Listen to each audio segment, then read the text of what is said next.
So, welcome to Imperial College London on the International Women's Day. And so my name is Maja Pantic, and I am the professor in computer science, in computer vision and machine learning here at Imperial College. And I would like to set up first the scene for the whole discussion and the whole event.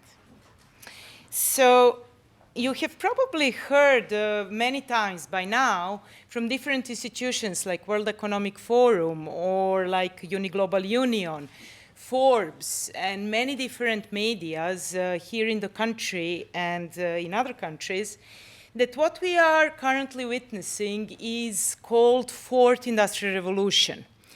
If you think about these revolutions, the first industrial revolution was about technology as well as the fourth one, but the technology was different. At that time, we were having steam engines, which changed completely the way people actually did certain things. So for example, absolutely obvious thing were the boats. So instead of rowing, we got the steam engines, right?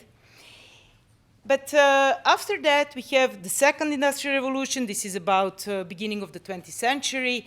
And then what was really important is the electricity. And the electricity brought actually possibility of having things done much faster and in a mass production way. Then the third one was actually about the computers. But the really important moment was the introduction of internet. Internet brought huge disruption in the world. So think about just the Airbnb. The Airbnb is the biggest institution for rental of houses and rooms when you are traveling or abroad. They don't have any single property, and they're the biggest and bigger than any chain of the hotels, right? And this is only made possible due to internet. So the disruption is huge, okay?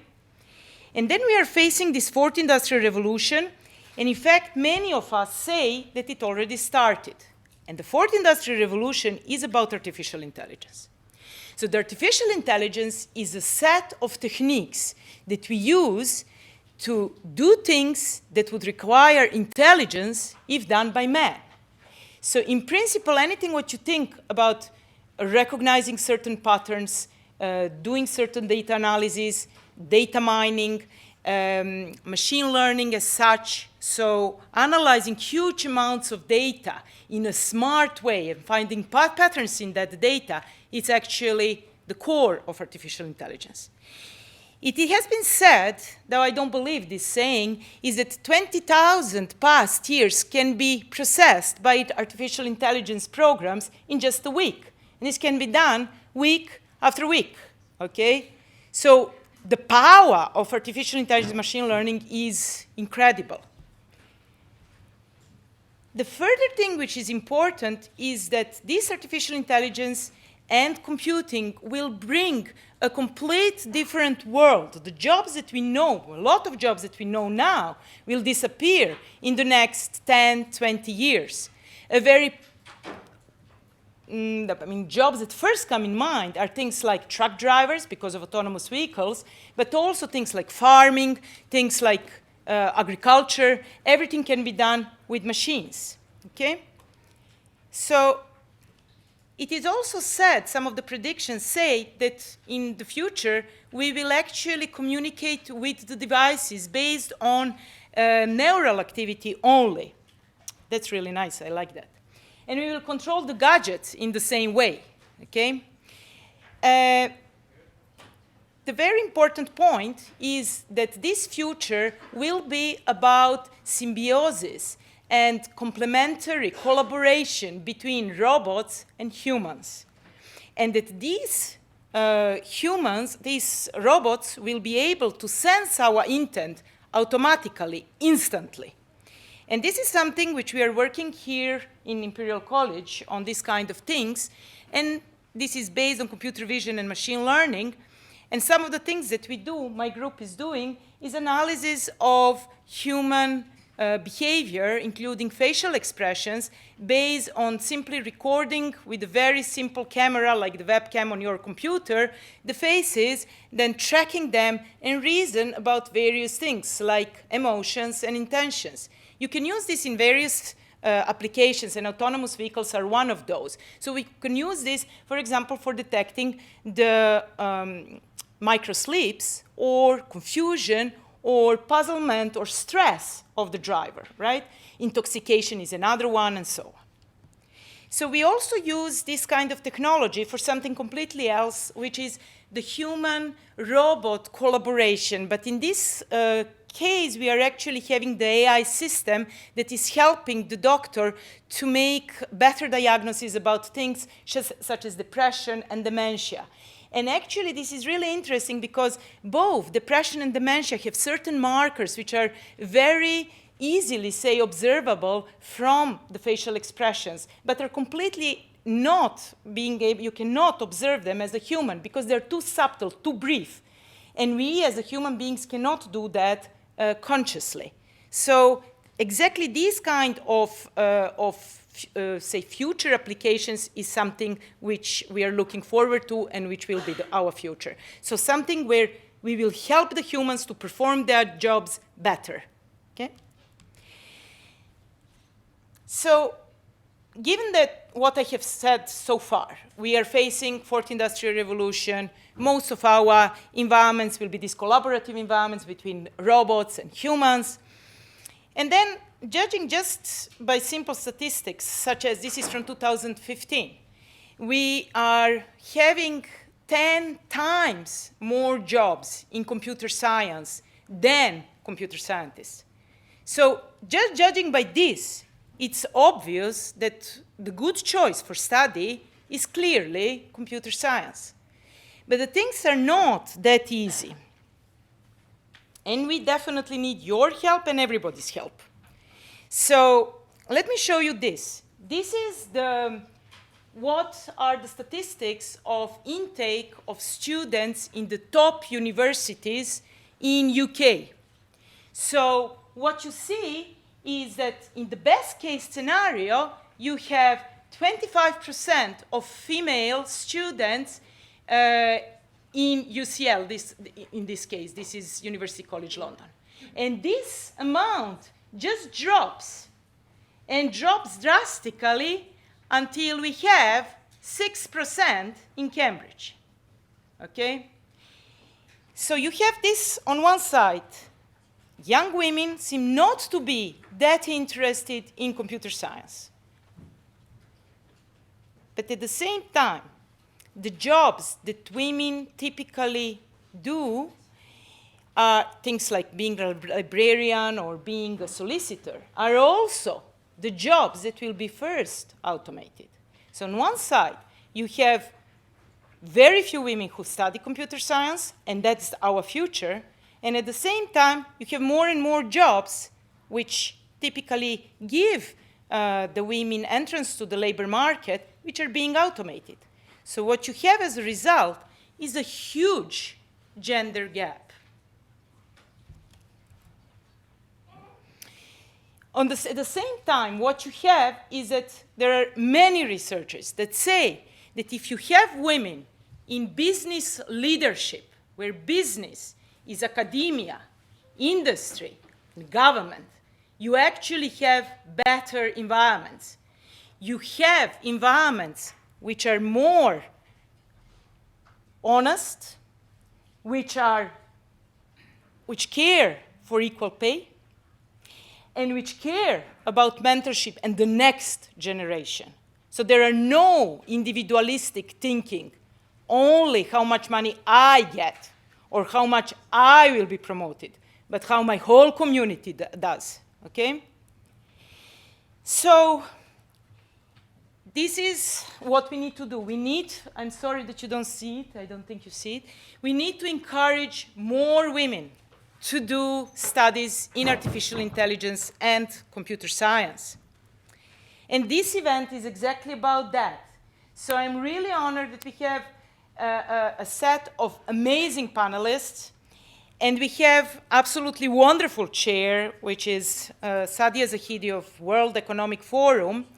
So before I introduce Sadia, I just want to say something, and that is, please, you got a survey at the beginning by the registry. Please fill in the survey after the event. This is the only way we can get the feedback from you. And it's the only way we can reason whether these kind of events make a difference or make no difference, okay?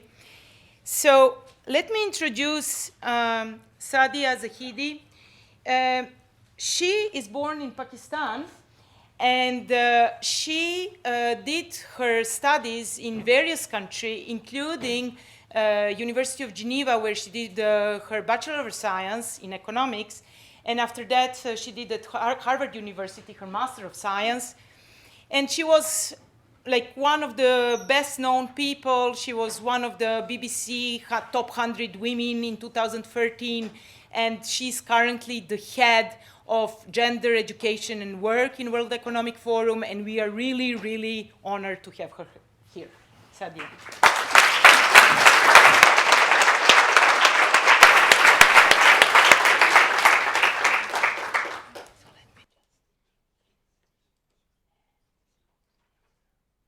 It's not this much, it's the other one.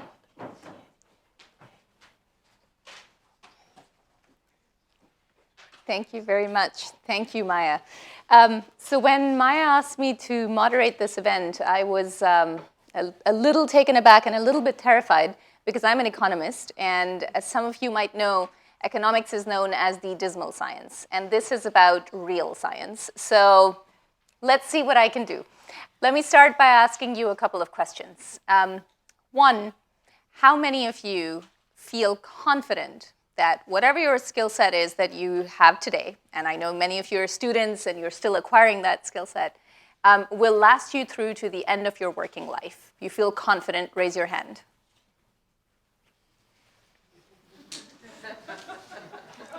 All right, somehow concentrated on that side of the room. Second question, for those of you who have kids, and it's wonderful to see that some of you have brought your kids today. For those of you who have kids, how many of you feel confident advising your kids what they should be studying and to be prepared for future labor markets? Okay, far fewer people, but for those of you who are parents, go talk to those 3 parents back there. Because they obviously know a secret that maybe the rest of us are struggling with. So I think what you're seeing here, and it's interesting that we're seeing this in an environment where I imagine quite a few of you are studying the sciences, but we realize that there's a lot of change happening in labor markets. And that is, I think, partly what you're seeing here. That is partly why not everybody is raising their hand very confidently about their current skill set lasting them through over the next decades. One of the things we try to do at the World Economic Forum, and the World Economic Forum is a platform for research, it's a platform for trying to build consensus among leaders, and it's a platform for hopefully trying to get leaders to act together as well. And we try to do all 3 things across my portfolio, which is education, gender, and employment. And one of those pieces of research is to try to understand what are the drivers of change in this labor market and what its impact will be. This is probably too small for most of you to see, but there are basically 2 things. One is, of course, all of those technological drivers of change that we've just heard about. But what we don't want to do is discount the demographic and socioeconomic drivers of change. And it's really the interactions of these 2 things that are leading to a lot of the changes we're seeing today. And some of those demographic and socioeconomic drivers include the changing aspirations of women. There's been a huge shift in the last decades in terms of how much more women are participating in the economy. Now, we asked a whole bunch of business leaders these questions about these drivers and what they think will happen to jobs as a result of that. And we asked them whether they thought that the impact of a lot of these drivers had been felt already, whether it was in the 2 years since that we did the survey, 2015 to 2017, whether it would be in another 3 years' time, so 2018 to 2020, or whether they see that as being post-2020. Interestingly, in the aggregate, across thousands of data points, we basically didn't get any responses after 2020. almost everybody seems to think that most of this stuff is going to disrupt business models and jobs in the coming 3 years. Now, that leads to multiple predictions.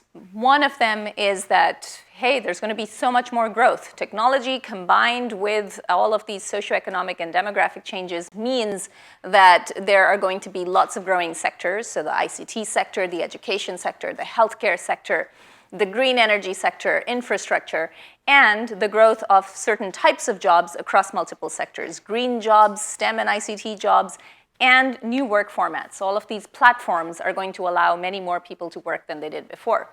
The second one is far more doom and gloom. That one says there's a very broad risk of automation. 47% of jobs in the US are susceptible to automation. Maya already mentioned that. 46% in Saudi Arabia, 77% in China, 69% in India. Now, most of those stats are actually looking at tasks inside jobs. They're not actually looking at the entire job. And that's why that number is potentially inflated. The third type of argument is that machines will augment humans. And so there's a lot of information out there about this, and that is probably likely to be one of the scenarios. So for example, Australian workers have acquired 2 extra hours for more creative and collaborative work because a lot of the more automatable, perhaps boring tasks have been taken away through automation. Our view on this is that it is actually skills instability that is going to go up in all jobs. Whether those are declining jobs, stable jobs, growing jobs, it's the skill sets that are going to be changing because we're going to have to work differently.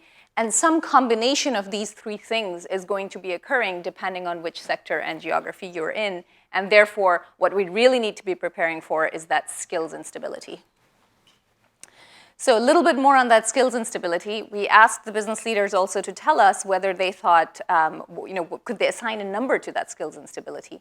And mostly what we found, bringing it all the way down to very specific skills needed for very specific jobs and then rolling that all up, 35% of the core skill set in all jobs in the next 3 years will be completely different. Now, whether that comes true or not, we don't know, but heads of HR, heads of CEOs, and heads of strategy of some of the largest companies in the world are saying that this is likely to be the case.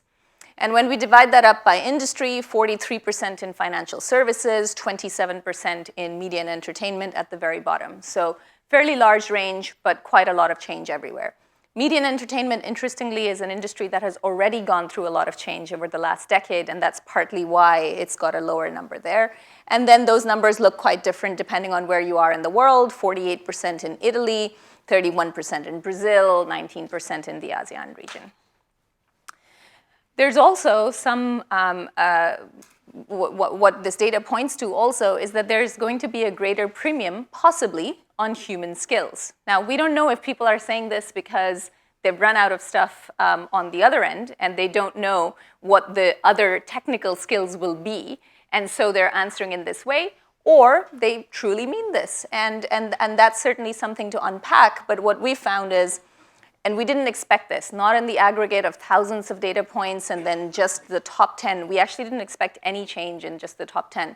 But there was. Critical thinking goes up, creativity moves from 10 to 3, and 2 wholly new things move into the top 10, emotional intelligence and cognitive flexibility. Things like quality control move out of the top 10. Another possible question that arises is there going to be a gendered impact? So Maya already mentioned that there's 2 things going on. One, the type of growth that is happening in architecture and our engineering jobs, computer and mathematical jobs, partly a little bit in management as well. And those happen to be the areas where there isn't a very strong pipeline of women. At the same time, the jobs that are being disrupted, so office and administrative tasks, those happen to be the ones that have actually provided women in the workforce a lot of earning opportunity over the last couple of decades. And so those happen to be the ones that are going to be more automatable. Now, where this leaves leaders is a double mind. On the one hand, they have to think about the job displacement and job growth, these wholly new jobs that are emerging and the jobs that are being displaced. And a second issue, which is skills instability. So regardless of whether it is for jobs that are becoming less in number or growing in number, for all jobs, there is skills instability. And in fact, that is leading to a shortage of talent. So on the one hand, we're worried about unemployment. On the other hand, we're concerned about talent scarcity. What you see on the right-hand side is CEOs being asked whether it is hard in their industry to recruit for some of their most important roles, or rather the average ease of recruitment for all roles. And everybody finds it hard, and they're expecting it to get harder. So in the gray is what happens by 2020. So they're all expecting it to get much worse. Now, are businesses preparing for the future? Should they be?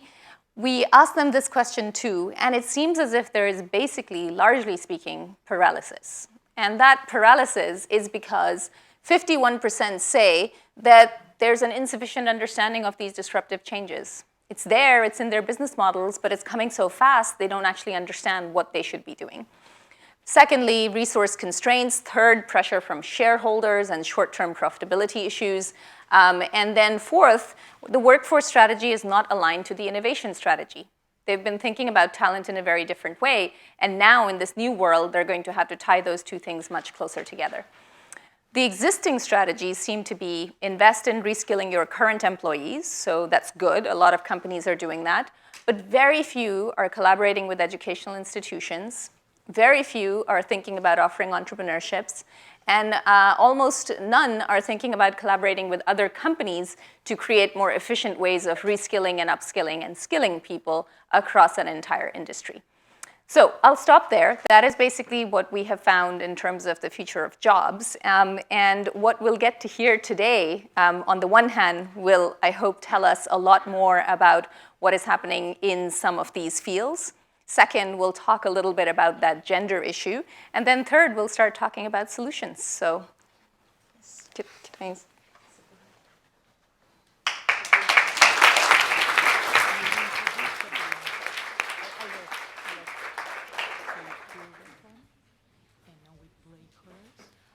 I was just going to introduce her from there and then.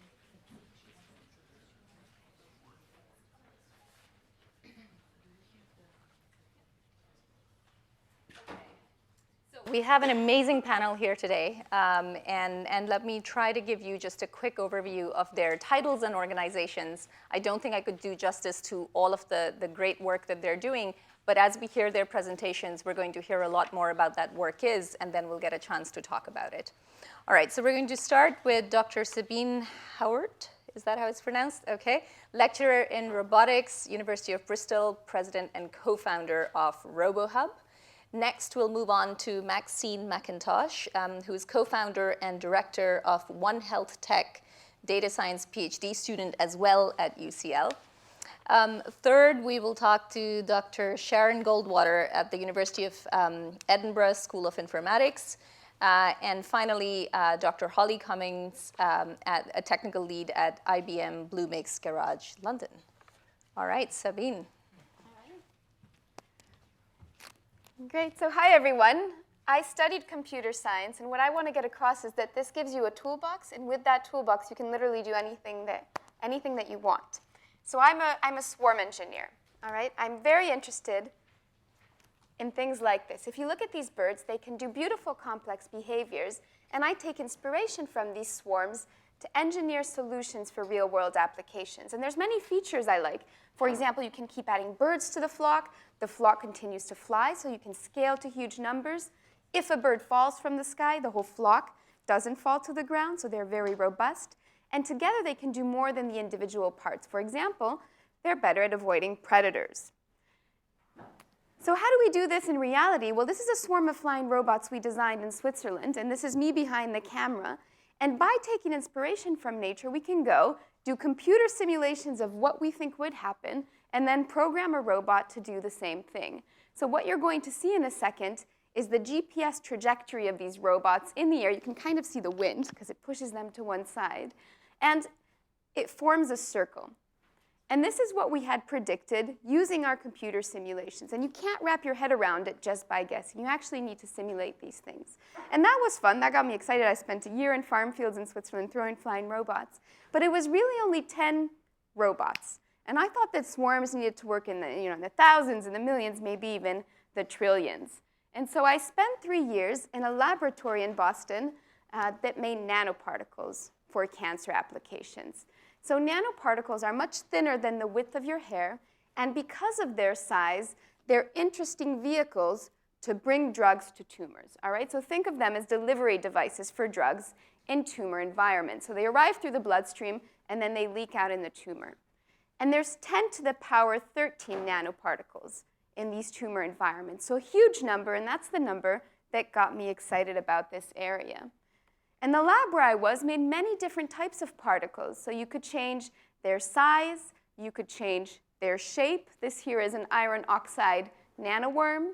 You could change their material, so some of them would receive light, lasers basically, or magnetic fields, and that would excite them. You could also decorate these particles with molecules that allowed them to stick to cancer cells or to each other. And you could load the particles in different ways so that you could basically release a drug in the tumor environments. So there's many knobs that you can turn on the design of a nanoparticle. So if you think of swarming, well, maybe the birds had a brain, and that was controlling how they behaved as a flock. My robots had a program, and that was controlling how they behaved as a flock. Well, our nanoparticles are too small. We can't do that, but we can change the design of the particle itself, its size, its shape, its coating, and what's on its inside. And that's going to change how it behaves as a collective. And there's many keywords from the swarm world that we'd like to apply to the cancer world. So for example, could particles make a decision about the state of a tumor, a little bit similar to bees making a decision about their next nest site? And actually the lab where I was trying some of these systems in reality. So that sounds all a little bit crazy, and we needed to be a bit more real. So we asked clinicians what they had as a problem. And this is a problem they gave us. They said, well, how big should I make my particle? That changes how fast it goes through a tumor. And how sticky should I make my particle? And so they leak out of the vessels, go through the tumor tissue, and need to stick to cancer cells. When they stick, they get eaten up, and the goal is to get them eaten up because that's how they kill the cancer cell. And so it might seem obvious. Do you have an idea? Do you think we need sticky particles? Yeah? Do you think we need very sticky particles? No. So the thing that bioengineers were doing is, oh, I'm hitting there. The bioengineers were designing very sticky particles. And these very sticky particles would just accumulate in the first cells as soon as they leaked out into the tumor tissue. And so they would never go deep into the tumor environment. So if you think of the individual particle, that's a great idea. If you think of the collective, what those trillions are doing, actually it's a poor strategy. So we use lots and lots of simulations to come up with solutions to this problem. And actually, we wanted to make this more powerful. So there's a game called NanoDoc that allows us to crowdsource this so that we can give you challenges that we'd like to solve, and then you can help us find how we design these nanoparticles. And when you click play, that goes back to our computer simulation.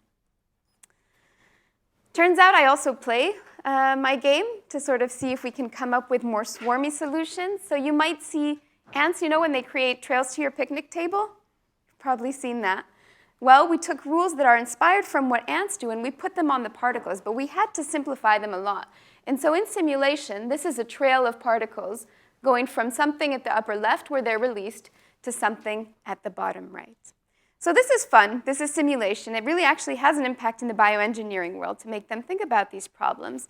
But I also think it's important that we get our hands dirty. So just like before we threw these flying robots in the air, half of my lab makes nanoparticles and does microfluidics. So we're making little tumors on a chip in tiny channels so that we can see these nanoparticles move around and have a better understanding for how these particles behave in large numbers. So I'm not sure if you can see. I think it is a little bit too bright. But on the right, you have real particles that are 200 nanometers in size. They're green, and they're moving through a fake tumor tissue in a tiny plastic channel under the microscope. And they're trying to stick to these red bubbles, which in this case are similar to cells, but they are not cells. But we can't put cells in there. So we can think about things in simulation, test them in reality, and improve our ability to understand this world. And it's not just particles and tumors. We also work with bacteria. So antimicrobial resistance is a big issue.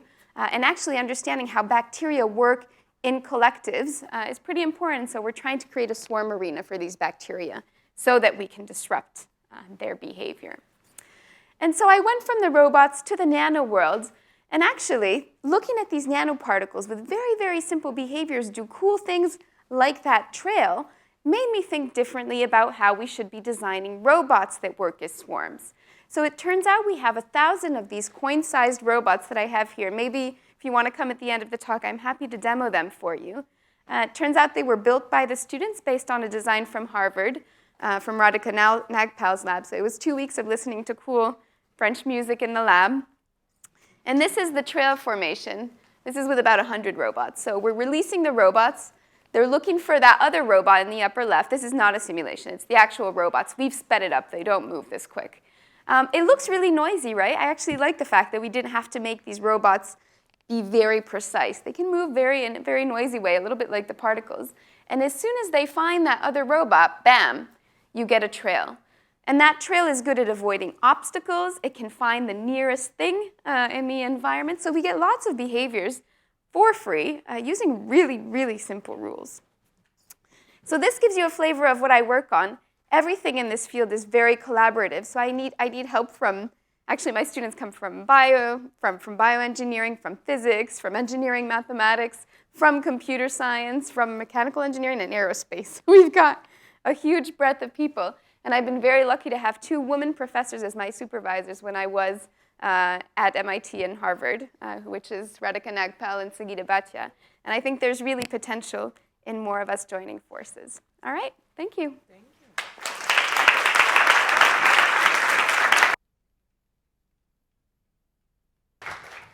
That was fascinating.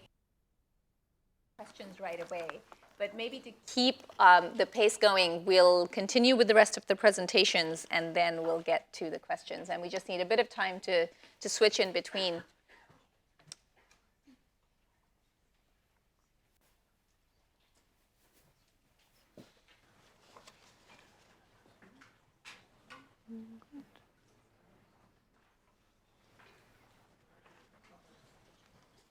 Brilliant. So my name is Maxine McIntosh, and I am a PhD student at UCL, where I'm mining medical records to find new predictors for dementia. And then at night time and early mornings and weekends and in my lunch break, I run an organization called One Health Tech, which looks to get more women working in health innovation. I also absolutely adore fancy dress, and it is relevant, and I'll let you know a bit later why. This is actually surprisingly demure for a Friday. People say, how did you get into technology and how did you get into science? What was it? And I kind of looked at my background and I thought, well, I have to say there wasn't a huge amount of choice. My mum is a white, middle-class, Cambridge PhD epidemiologist. My dad is a white, middle-class, Cambridge PhD physicist. Guess what? Maxine is a white, middle-class, UCL, potentially PhD pending data scientist. For those of you who are concerned, my sister has none of the above, so she escaped. But for me, it wasn't really a kind of a choice. It was kind of, at weekends I would go to particle accelerators. Some people would go to Peppa Pig World, but that's how I grew up. So world of science was never, off limits to me. I spent a lot of my time in my dad's workshop. But nevertheless, I liked, doing the things that lots of girls also like to do. But I was always reading, I was always being a bit of a nerd, and I was always kind of being inquisitive in a very scientific sort of way. I did also go home at the weekend, which is why you've mostly got baby photos of me, I'm afraid, for this presentation. So there are lots of jobs that, as Sadia mentioned, didn't exist a few years ago, 10 years ago, and a couple of these are up here. So Zumba instructor. Who here does Zumba? Admit it, I've done some. There we go, a couple of reluctant hands. So Zumba instructor, that didn't exist 10 years ago. Social media as an internship didn't exist 10 years ago. Beachbody coach didn't exist 10 years ago. I wasn't even aware that was a job now, to be honest. And data scientist, that didn't exist 10 years ago. So put your hand up if you know what a data scientist is. Oh, come on, guys. Come on, a few more people. Okay, but the point is that it's quite a novel field. It's got many different names. It comes in many different forms. And that's partly why I wanted to be one, because it was a bit unknown. So what is data science? So the biggest reason why I use this is because the Venn diagram, it culminates in me being a unicorn, which is probably the most exciting thing to be called. But data science is this kind of very interdisciplinary field, and it's basically how we can use massive bits of data to get new insights. So it's a combination of maths and statistics, computer science, and the subject matter. So I was pretty good at maths and statistics. I actually transitioned into technology through some of these various Women in Technology initiatives in London and started programming through a course called Code First Girls. And my background is actually neuroscience. So by combining these different skills together, I thought, well, actually, that sits quite well in this very interdisciplinary field of data science. And so my research involves linking together lots of patient records, in fact, 12 million patient records, and I'm trawling through them using machine learning to see if we can capture dementia up to 20 years before you're actually diagnosed. So when people say, well, what do data scientists do? And you read job titles, and they are super boring. And actually, this is what data science is about. I get to solve the world's biggest challenges using technology, and it saves lives. Like, I'm basically Superwoman. It's the coolest job in the world. So how do you start becoming a data scientist? So the whole idea of what you can do with data and how it can impact things started when I was very bored of doing super nerdy science in a lab, and I was like, oh, come on, like the lab coat and the microscopes, this is the worst. So I thought, well, what does kind of girly, glamorous science look like? I thought, well, L'Oreal, that's quite a big scientific company. They make scientific things, don't they? So I looked on the L'Oreal website, no scientific internships. I thought, well, that's a bit weird. So I emailed the head of science for UK and Europe, and I said, hey, you're a really big scientific company, and you have no scientific internships. The woman came back and said, that's a very good point. Would you like one? I thought, yeah, I'll take it. Fine. So I spent my summer statistically fluffing the adverts. So when they say, this shampoo makes your hair 10 times as glossy, that was me. So I look at the lab results that come in, and the labs in L'Oreal are pretty nuts. So there's robots holding tresses of hair, and they're kind of aggressively combing them. And then you weigh the hair, and it says, therefore it makes your hair X brittle. So I was taking those results, expanding the confidence intervals, fluffing them a bit so they're just about statistically valid, and then giving it to marketing and making sure they're legal, drew a nice red line underneath it. So I spent my summer basically fooling the public using statistics, and I kind of realized this is a very powerful way of using data and information. I then thought, well, okay, so that's statistics done. What about the other skills I have? So people said, you must be very good at maths if you're a data scientist. I thought, well, not really. The most valuable skill I ever learned was Latin. I did Latin for 12 years. People try to kill off Latin as a skill, and it keeps coming back. But Latin makes you think logically, it makes you think in order, it makes you think in structure. And it's the same as any other language, to be honest, but Latin is the one that just keeps coming up.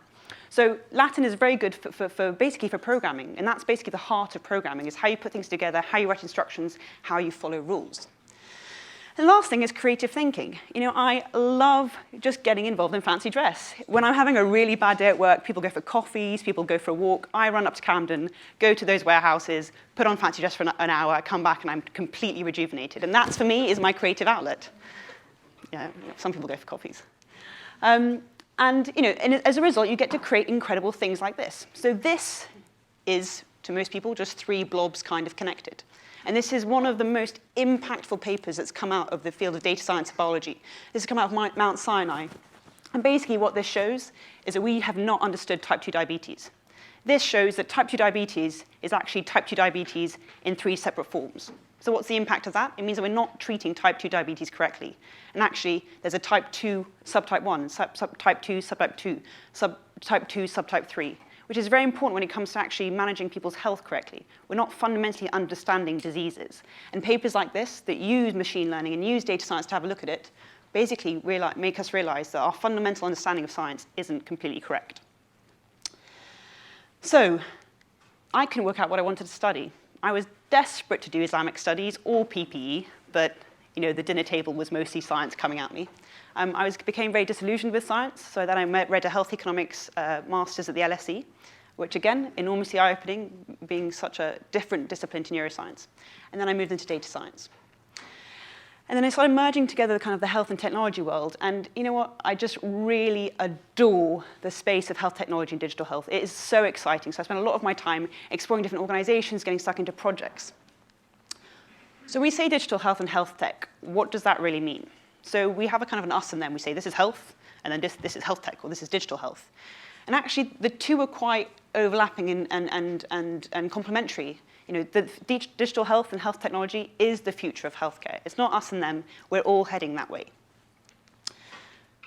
And this is what it kind of looks like. You've got devices that you can pee on and put in your iPhone. It does a urine analysis.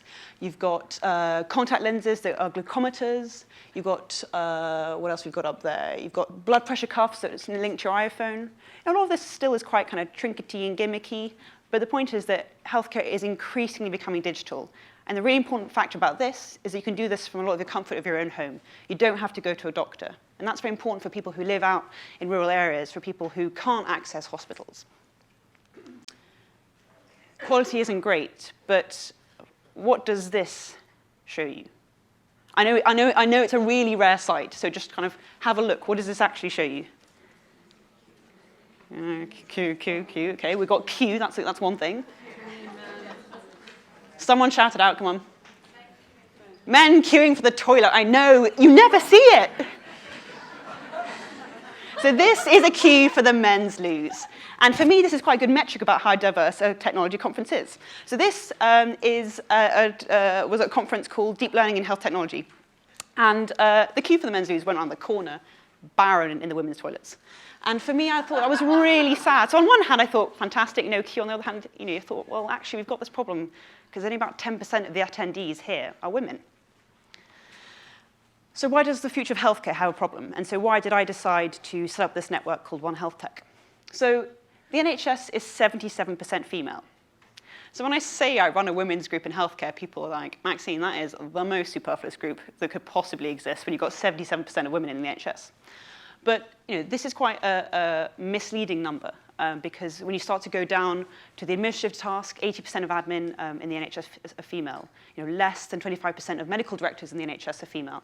So it's that classic leadership problem in healthcare like we have in most other industries. But when you start to look in the world of innovation, technology, those job roles and those skills and those outputs that are pushing the boundaries of healthcare, the numbers drastically drop. So some of the figures that really jumped out at me, about 10% of companies in the UK that are in the medtech, health tech space are founded by women. Less than 5% of the engineers in the NHS are female. And of the university spin-outs, so that's a huge amount of the intellectual property that's coming out of the UK, only about 15% of them are led by women. So let's start a community, they said. It would be fun. So I spent some time out in Silicon Valley purely just to hang out and see. Everyone said it's an amazing place. It's quite an interesting kind of anthropological experience if you've never been. It's a lot of hot air. It's where the world's megalomaniacs descend. But it also is a very inspiring place to hang out. And when I was there, I met these women who had set up a group called Health Tech Women out there. And for exactly the same reason that I wanted to set up One Health Tech. Lots of women in healthcare, very few women in the future of it. So I put on one meetup a year and a half ago. And then a year and a half later, we've got 11,000 women in the country on One Health Tech across 6 hubs in the UK, and constantly getting amazing messages saying, because of you, I got investment from that VC. Because of you, I met my co-founder. Because of you, I was doing a very traditional route in healthcare, and I'm working in health technology. So we do your kind of classic network activities. We put on events. We do mentorship. We bring people together. We hang out. We have fun. We talk about tech. It's amazing. Because of 2 slight reasons. One, I was getting sued for trademark reasons, but secondly, we wanted to be more inclusive and on the pulse of what diversity and inclusion was really about. So we renamed to One Health Tech, and we've been that for a few months. But it's because we had lots of men coming forward saying, I really want to support you, I really want to get involved, but I feel that it's not really my group. And we realized, well, actually, there's no point in speaking to people who've already come to an event, for example, about women in health tech. You need to speak to the field and raise this agenda. A quick time check. We have maybe 30 seconds. 30 seconds, great. I'm done, basically. So yeah, of course, there are, you hear unpleasant things. Things come at me all the time. The amount of people who say, Maxine, you don't look like a data scientist. I'm like, you know what? You don't look like a dick, but here we are. And these things come at you all the time, but you just roll with the punches, and it's not a problem. And I've personally had a very good experience. So this is where I'm ending. So what does stereotype? The stereotype can make you feel angry. It can make you want to fight back and not fulfill that. It can make you want to lean in and be more like a guy. But you know what? I also like being a princess. I like dressing up. I like being feminine. So the good thing about technology is it allows you to be this weird and wonderful hybrid of whatever you want to be. And I feel that I peaked at the age of 2. And that's me done.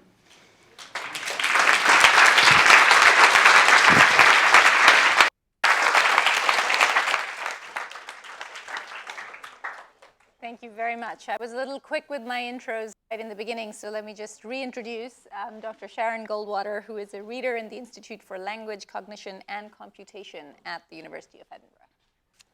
Thanks very much. Good. So I'd just like to start by asking all of you to imagine that you're listening to someone speaking in a foreign language.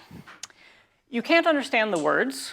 You probably can't even determine where the words begin and end in the stream of continuous speech that you're hearing. And maybe you're even having difficulty picking out the individual sounds or phonemes that make up the words in that language. Considering all of those difficulties, it's actually pretty amazing that in the first year of life, infants are starting to solve all of these problems as they're starting to acquire language. And over the next few years, they are solving even more of those problems. They're beginning to recognize, once they've figured out what the words are, how those words string together in sequences to form sentences. They recognize that the order of those words matters. So the cat bit the dog is not the same as the dog bit the cat. And as they grow even older, they are starting to learn to use language in a very socially adaptive way and in a flexible way. So they might actually start speaking to their friends in a different way than they might speak to their parents or their teachers, using a different vocabulary, different intonation, maybe even different pronunciation. And they're doing all of that basically by just watching other people using language around them. There's very little explicit instruction.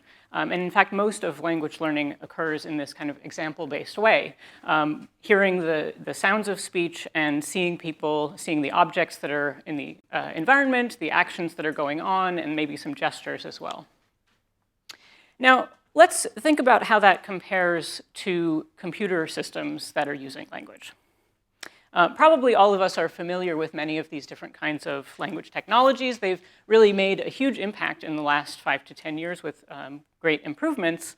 Nevertheless, if you've used any of these systems, you're probably aware of the fact that they are not as good at processing language as humans are, and they're certainly not as flexible either. So if you're using a speech recognition system to try to transcribe the audio into text, and you happen to have a foreign accent, that system is probably not going to work very well for you. Or if you are writing a tweet and you're using lots of slang and maybe some abbreviations and other kinds of things, and you're trying to do that with a spelling correcting system, you may have noticed that that spelling correction system likes to correct all of your things to not what you actually meant. So why do we have these problems with computer systems? Well, these kinds of systems in some ways are learning language in a similar way to humans. They also use examples to try to learn about language. But the problem is that the way that they use those examples is much less, it requires much more specific examples and much more explicit examples. So if we are thinking about this task of speech recognition, turning audio into the corresponding text, if we wanted to build a computer system to do that, we'd need to give it lots and lots of examples, what I'll call labeled examples. Basically what that means is that an actual person has gone in, taken that audio, and written down what the text is, what the words are in that audio. And hundreds of hours of that actually go into the examples that are used by a state-of-the-art speech recognition system in order to allow it to start to figure out how those sounds and those words correspond to the text. And the problem with that is that it's very expensive and it's very time-consuming. And worse than that, if you want to develop a computer system to do some other kind of language task, maybe it's summarization, so you take a long piece of text and turn it into a shorter summary, or to get a computer system to answer the questions that you're asking, you need to have other kinds of examples that are labeled for that particular task. And if you wanted to do the same thing in another language, you now need to go and do all of these same kinds of things again. Okay. So the problem that this presents is that we've got language technology that works really well for some languages and some tasks, like English. But looking across the world, there's actually a big inequality in the kind of technology that's available. So to give you a sense of that, Google Translate at the moment, or at least last month when I checked, was able to process 103 different languages, which sounds like a lot, sounds very impressive, until you realize that there's actually about 7,000 different languages spoken in the world. Worse than that, there's a big difference in terms of which languages are covered by Google Translate. So actually, nearly half of the languages that are covered are languages that are native to Europe, despite the fact that, of course, there are many other languages spoken in other parts of the world. And it's not just because European languages are spoken by more people. So in fact, Google Translate only includes 9 out of India's 22 official languages. And there's 5 languages spoken in Africa with over 10 million speakers that are not covered by Google Translate.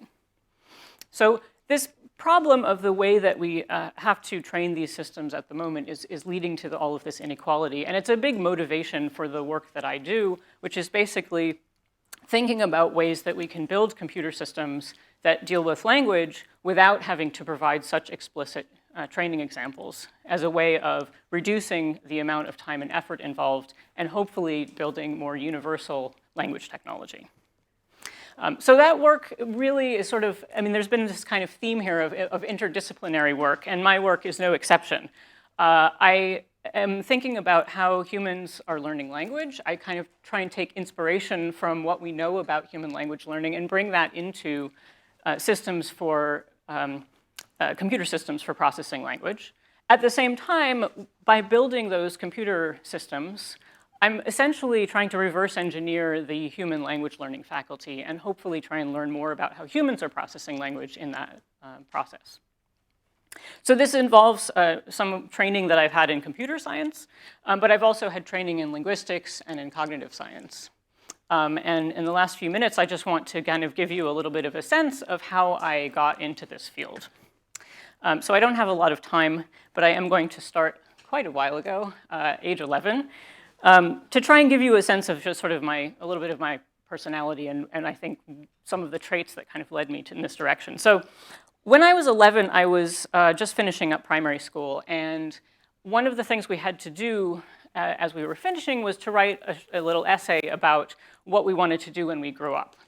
And I actually had 2 different things that I was kind of couldn't quite decide between. So one of them was being a mathematician, and the other one was being a jewelry designer. Later that year, I then started secondary school, and I had to decide on a foreign language to study. Actually, I wasn't allowed to choose Latin, although I wanted to. Lots of students in my school were sort of taking the default options of choosing French and Spanish. As I said, I wasn't allowed to do Latin, so I took the next best option, which was to study Russian. And I think those 3 choices kind of say a lot about where I was at that time and kind of my personality that's led me to where I am now. So first of all, you can see I was really interested in technical subjects, and what I do today is very technical. In fact, it involves a lot of mathematics, even though I'm not technically a mathematician. At the same time, I was really interested in creative pursuits, and I think it's already been mentioned that actually getting into computer science and I think science and engineering in general is really very creative. It's not something where I'm making artistic creativity every day. I do that as a hobby.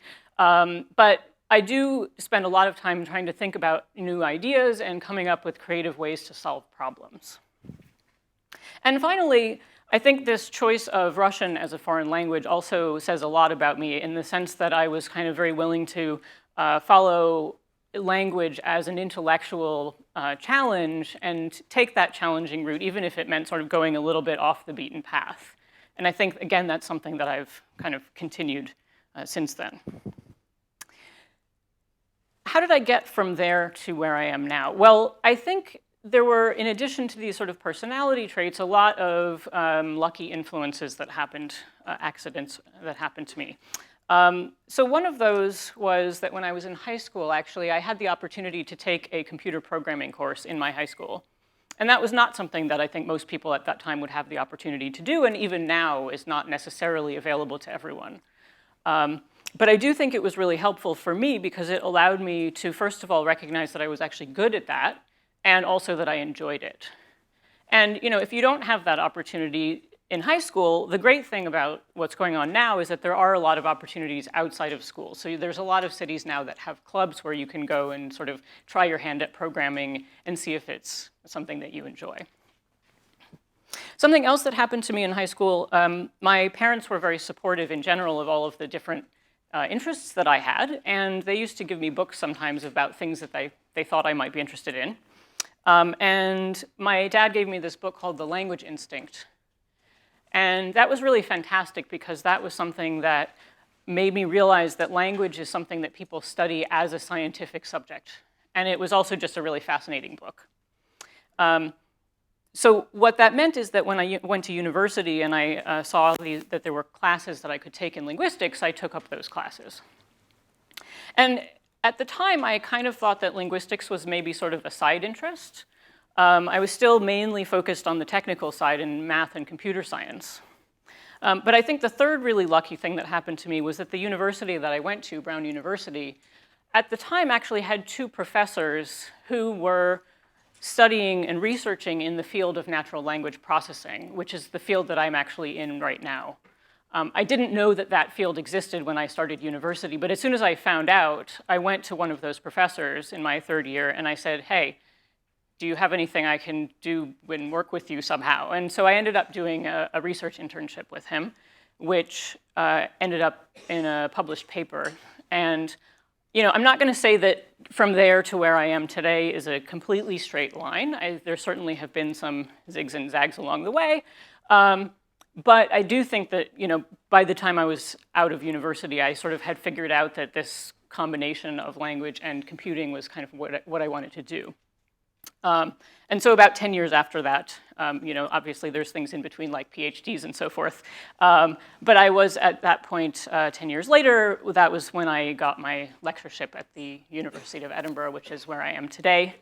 And I think I'll just stop there and let you ask questions later about other aspects that I haven't talked about. So thanks. Thank you, Sharon.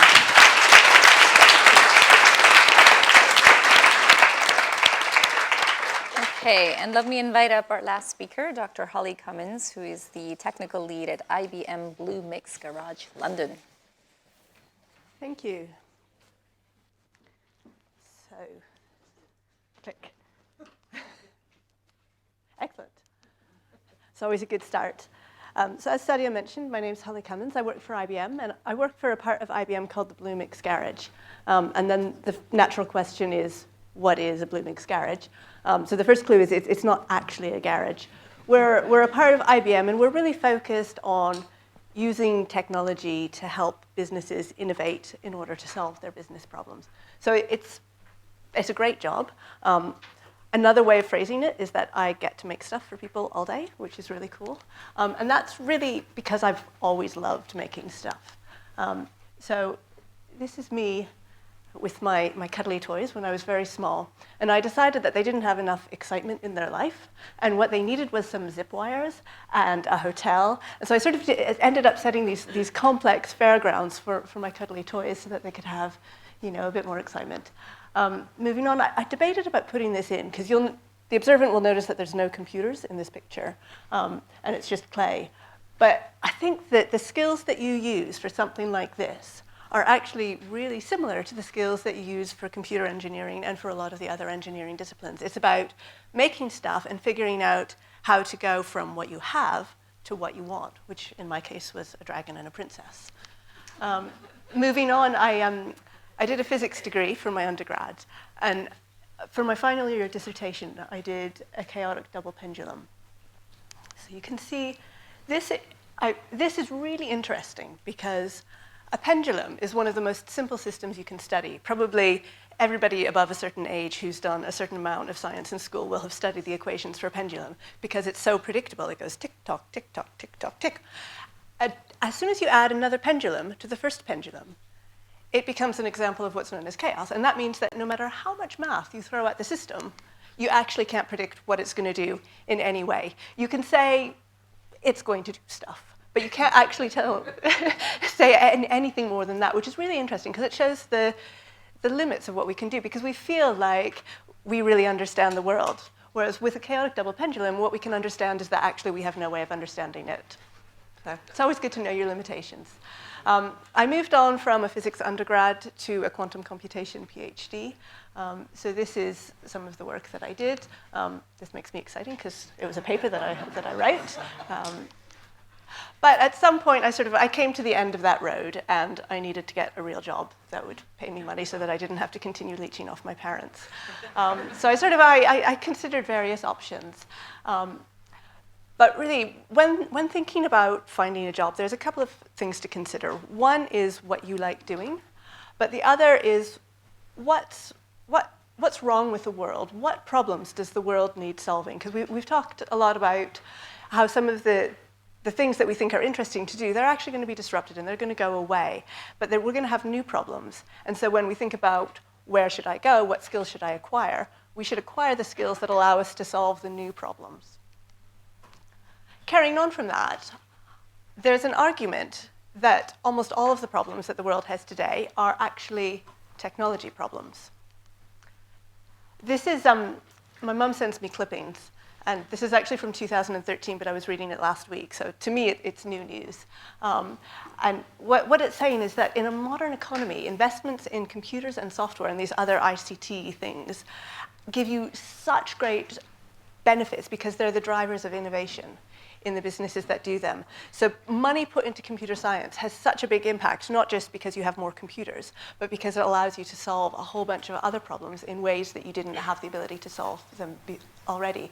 And even if you're thinking about something like research, or for example, the health research that Maxine was talking about, that's actually going to be computer research going forward. So all technology problems are actually computer problems. And I may be exaggerating slightly. One or two people in the audience may be thinking, I think you've missed out one or two. But there is a final corollary, which is that all computer problems are actually people problems. So although I work with computers all day, what I'm really working with is people. I'm working with the people who are sat next to me, and I'm also working with the people who 2 years ago wrote the terrible systems that are now making my life a misery. So it's all about the interactions with, sometimes that person, by the way, I should say, is myself. There's a saying that if you want to battle your future self, the best way to do that is to have a career in computers, because you'll be fighting the bugs that you introduced 2 years ago. So leaving that aside, in 2001, I joined IBM. Skipping forward slightly, in 2011, I discovered the Raspberry Pi. And by happy coincidence, the Raspberry Pi came out. And one of IBM's main products, WebSphere Application Server, which serves up a huge amount of the internet, basically, and has traditionally been rather large, it became a lot more lean. And so we discovered that we could run it on a Raspberry Pi. And so this was really cool. And we said, well, running it on a Raspberry Pi, cool. Running it on a Raspberry Pi in a hat, much cooler, because this meant that you could have a website that was running on your head. So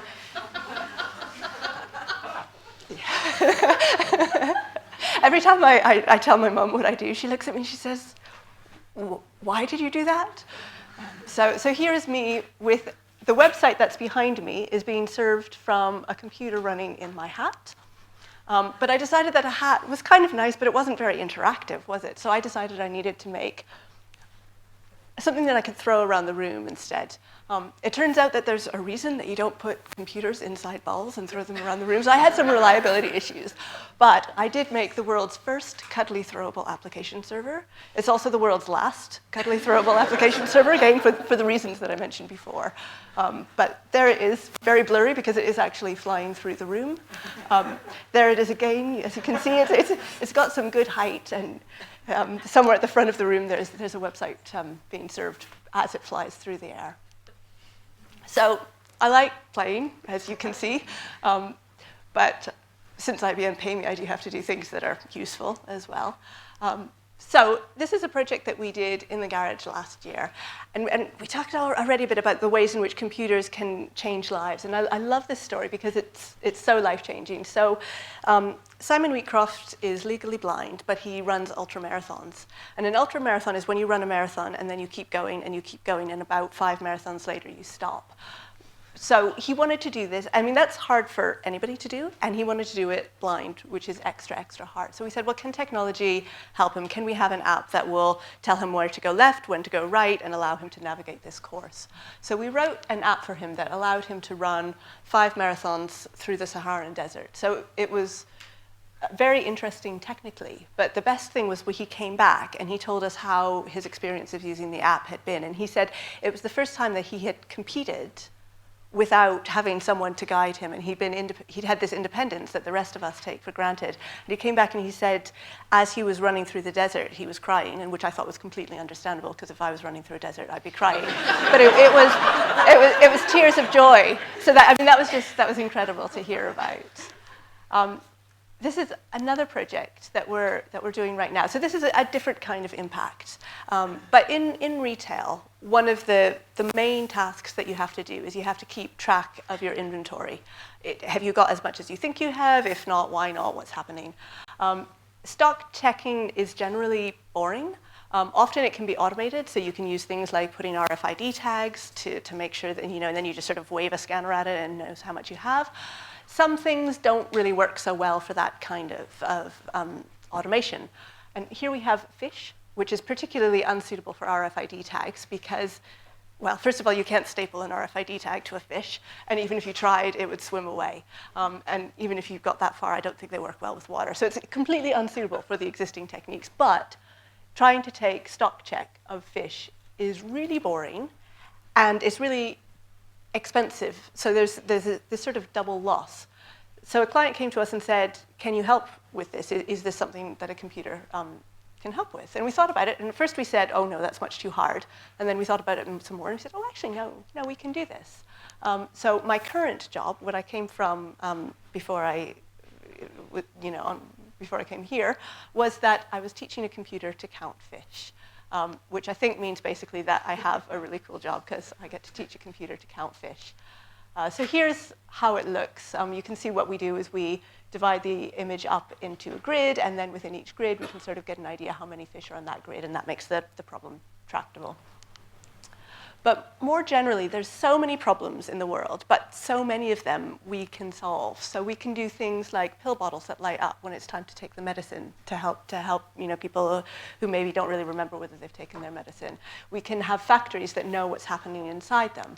We can have health and safety is almost as boring as stock checking. So this is another thing that we really want to outsourced to computers. So you can have a camera that can check the safety of a train as it rolls by instead of having to have a person do that.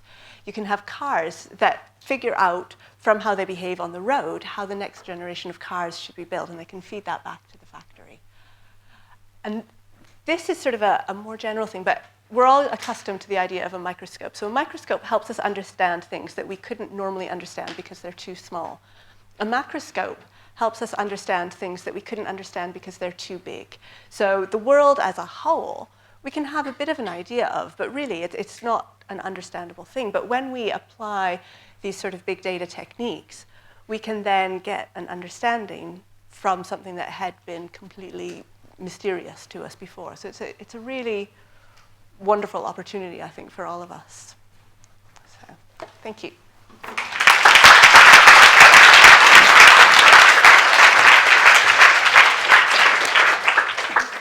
Okay, thank you so much. That was amazing. I could spend hours asking every single one of you so many questions, and I will not attempt to summarize or synthesize, but I'm struck by 4 things.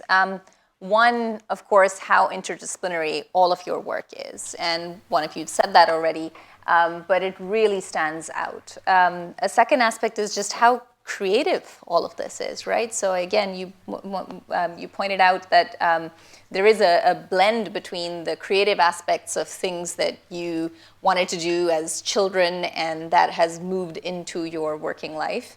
The third aspect, the public good element, right? We've heard about the research related to cancer, research related to dementia, the macroscope and the big problems that could help solve, the language-related issues and the problems that could help solve. And then fourth, how much fun you're all having. You all seem to be extremely passionate and driven by your work, and clearly having a lot of fun while doing it. So before we get into some of these questions, we heard about almost all of you in terms of your background, except for you, Maya. So and Sabine, this is true. So if I could just have in a couple of sentences, what led you into your fields? So I'm born in Serbia. I left Serbia when I was 20, I studied there pure maths. I had the similar problem as all of you, what to choose. The second choice was philosophy. I thought that would never earn me money, so I went into maths. And then I went to the Netherlands, and they said, forget all of this, you have to start again. So I said, okay, now I have a second chance, I'll do computer science. So I went into computer science, and here I am. Then at one point when I was about to start a PhD, the guy with whom I actually did my master's said, okay, I have this crazy idea. Can we maybe use facial expressions and recognize emotions from them? Cool. So that was actually what I did and what I do for the last 20 years. That's great. Thank you. And Sabine? Yeah, so I grew up in Switzerland and the US, but in Switzerland at age 11 they made you choose whether you would be more scientific or more language focused. And I chose science, so I was one of 4 girls in my classroom of 20 already from the age of 11. But that gave me the opportunity to choose computer science. So I learned basic in the later, I don't know how old I was, maybe 14, 15? Basic, and I used to write love letters to my boyfriend in BASIC, which was really geeky. So it would make like little hearts, and I don't think he was impressed actually. He's not the one I'm married to. So anyhow, I liked computer science. And at some point, so I knew I was going to do a technical university just because that was the track, frankly, that I was on. And then I needed to choose which discipline of engineering I was going to do, and I chose the only one that didn't have chemistry. So computer science is the only course at the Polytechnic that I went to in Lausanne that didn't have chemistry. And actually, I regretted that years later because nanomedicine is all chemistry. So I've gone back to figuring out how you do moles and calculate all the chemistry that was needed. And how I got into robotics is I did an exchange year at Carnegie Mellon in the US. And I was part of a team that did robot football. So we had little robot dogs, and we would play football with them, and we would compete in big international competitions and cry when they would score. And it was a bit ridiculous, but that's what got me into it. That's great. Thank you. So I think we're all very curious about some of the gender-related dimensions of all of the work that you're all doing, but also, more broadly speaking, why more women are not going to STEM, not going into computer science, and what can be done about it. Just before we go there, though, I'm going to try to tie this back to some of the material that I shared. A lot of people are incredibly concerned about what happens to the jobs that were previously being done by people, so possibly the person who was attempting to count the fish, incredibly boring, but that was a job. Or there might be others, there might be translators and others who are doing some of that work that is now going to be so much easier to automate. Do some of you think about what the jobs-related impacts of your work is? And is there a much more positive take on that? Is there also a lot of growth that comes out of, job growth that comes out of the work that you do? And any one of you. Please go ahead, Sabine. So I think it's worth mentioning that it's still very difficult to make AIs, to make robots. It takes years and years of studies to actually make these systems work very well. And as a result of that, I really think that these technologies currently do tasks, which is also what you mentioned, and not jobs.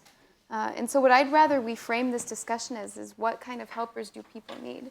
And for people to consider the discussion in that framework, we need to empower them. So I would love for the person who counts the fish now to, I'm sure, maybe have a conversation with you and say, actually, I hate counting fish, but if I had a helper that could help me count these fish, this is what I would do with my day. And I think those are harder questions to ask because they require us to figure out what's next. And it's much harder to ask those questions than what is the specific task that's not going to be there. That's great. Holly, do you want to go next, given that you do have a lot of those business clients that come to you? Yeah, and I think there's an institutional impact or an individual impact, and then there's sort of a larger impact. So we were actually, one of my colleagues was talking to the people who count the fish today, and she came back glowing because she said that we tested it with the staff, and the idea was that instead of counting the fish themselves, they would just use the camera, point pointed at it. And they really liked it because they personally could see that there was a task that was boring to them that now was going to be taken away, and they could spend their time on something that was going to add more value to their employer. So I think that's the ideal case, is that you free people from boring things and you allow them to do more interesting things. Where it becomes problematic is if their employer then says, and we don't need you to do this at all. I think most employers are trying to move their workforces to higher value activities rather than just to say, well, let's reduce our workforce. But I think the ideal is that we all get freed up to do more creative things, more interesting things. You know, we're not having to do laundry by hand anymore. We have machines. That's a good thing. I don't think any of us would want to go back to those days. But we need to make sure that it benefits everybody, and that it doesn't just benefit the wealthiest in society. And that again comes back to the people problem. The technology problem is how do we make the helpers? The people problem is how do we make sure that everybody benefits? This morning I was at an all-boys school talking about women in technology. As a first, and we were talking about exactly this question with regards to healthcare. And so radiology, not a good time to be a radiologist. Computers are often much better now at looking at scans than humans. And I said, so why bother going to a doctor if who's looking at your scans?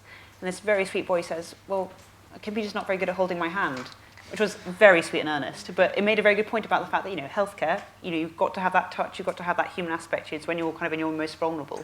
So with all these bits, it's about kind of pulling the best bits of humans, which you talked about quite a lot in your talk. And I think healthcare is one of those ones that really highlights that actually this is about a re-stratification.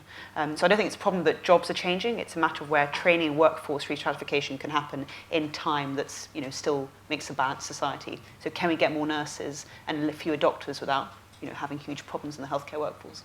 Great. Sharon? Yeah, so, I mean, you asked whether this is something that I think about, and it is something that I think about, but at the same time, I think it's really difficult because I'm not an economist. What drives me is science, and I can see sort of both pros and cons to all of these things. On the one hand, as you point out, the better machine translation gets, the fewer translators are needed. I think as Samin points out, that at the moment, for really high quality translation, we're nowhere close. And so then what you start realizing is that actually there are a lot of uses for, let's call it sort of medium quality translation, where people never used to have enough money to pay a translator to do that. And just having that computer be able to produce a sort of okay-ish translation is actually really helpful.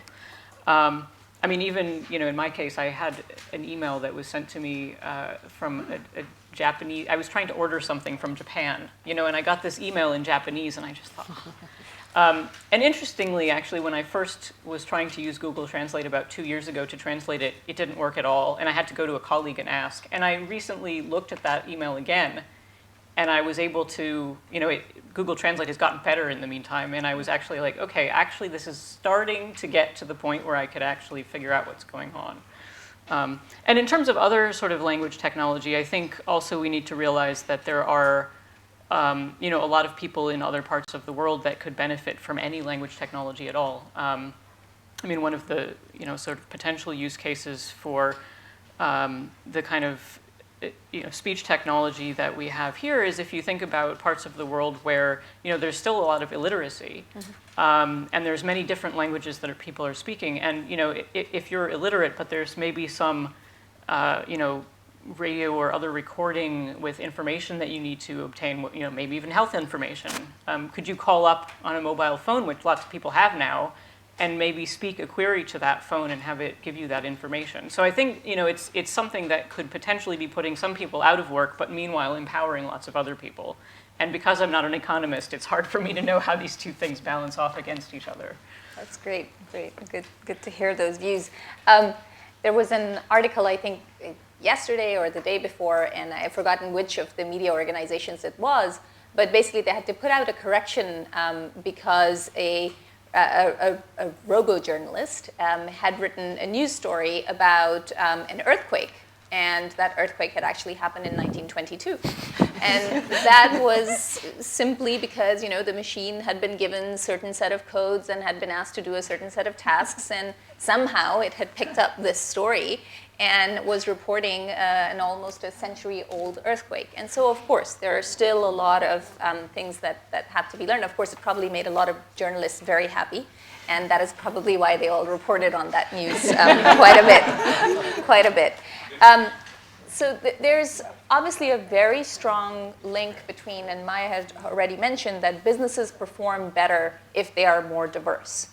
And the underlying rationale behind that is that half of your potential workforce is female and half is male, and creativity and brain power lies with all of them. And if you want to be the most innovative, creative, dynamic business, you need to try to integrate all of that talent. One would imagine that in the sciences, that diversity would be even more important, perhaps, than in other disciplines because of that need for creativity and innovation. So maybe let me hear from all of you your views on why do you think there is still such a lack of women in your particular field? Go for it, Sabine. So I'd love to crack that one, because I do a lot of these outreach events with girls, and especially when I was a PhD student in a lab doing flying robots. And one day we had 2 girls and 1 little boy, and we were making a video about girls in tech. And I gave them my all. I showed them the robot dogs. I showed them, I had those 10 robots. One of them was pink. That was mine. I didn't let anyone touch it. And I let them throw it in the air. So I showed them everything I could. And at the end of the day, I said, so do you want to be a roboticist? And the girls were like, nah. And the guy was like, oh my gosh, yes, I want to be a roboticist. And so I thought, okay, this is not working. And then in Boston, we did an outreach event as well. But we were designing nanoparticles using foam balls with little toothbrushes that could vibrate, so they would buzz around. And they had to decorate this nanoparticle so it would stick to cancer cells I'd put on the table. And it was a lot of time was spent on the decoration. It was about curing cancer. And actually that day I asked, and I could see, I think, some sparkles in their eyes. So I think we need to solve challenges. I think we need to figure out the things people care about. And tech is the tool that allows you to do that, rather than showing the gadgets, which is what I was doing when they came to the lab and I let them throw my pink robot. That being said, I'm not sure. I hope that's it. The other thing is we need more role models. So I've been very lucky to have wonderful women along the way. And my lab has more women than my colleagues' lab. So I think part of it is it's an environment that they might want to be a part of. Okay, so this need for solving challenges rather than playing with gadgets, that's one aspect. Another is this role model question. Maxine, anything else to add to that? I suppose I'll just sort of supplement Sabine's point. It's so I do a bit of work with GCHQ where I talk about cybersecurity, not because I know anything about cybersecurity, but I just like chatting.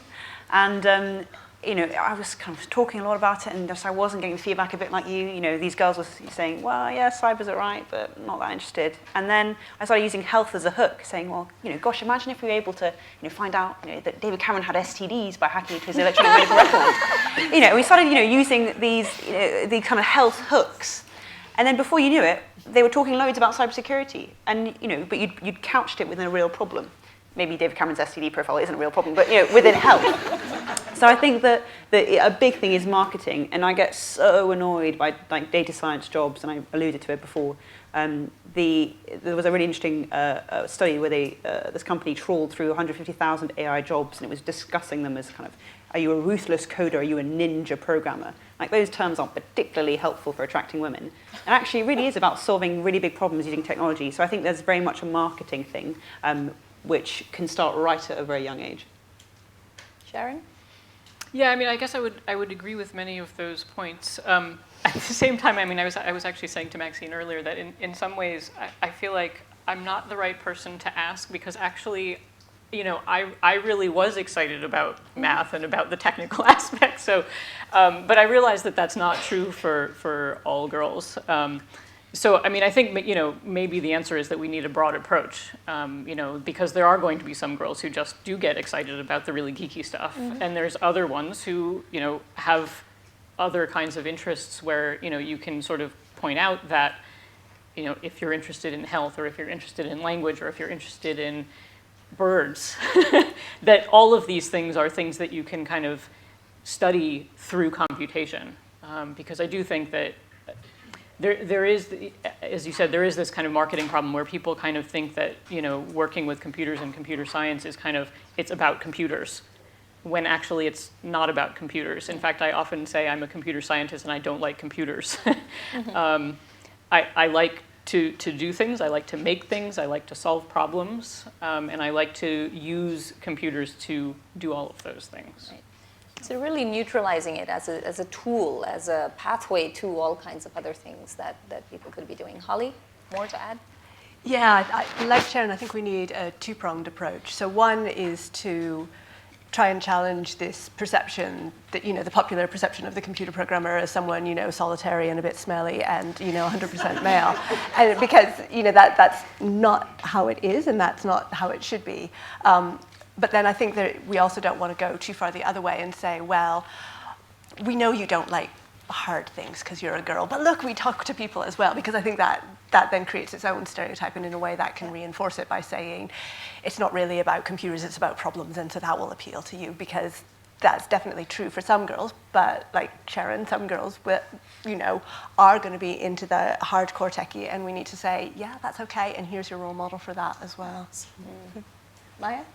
So I think actually one of the things is about these stereotypes, and I think this is very strong. I think people need education about that.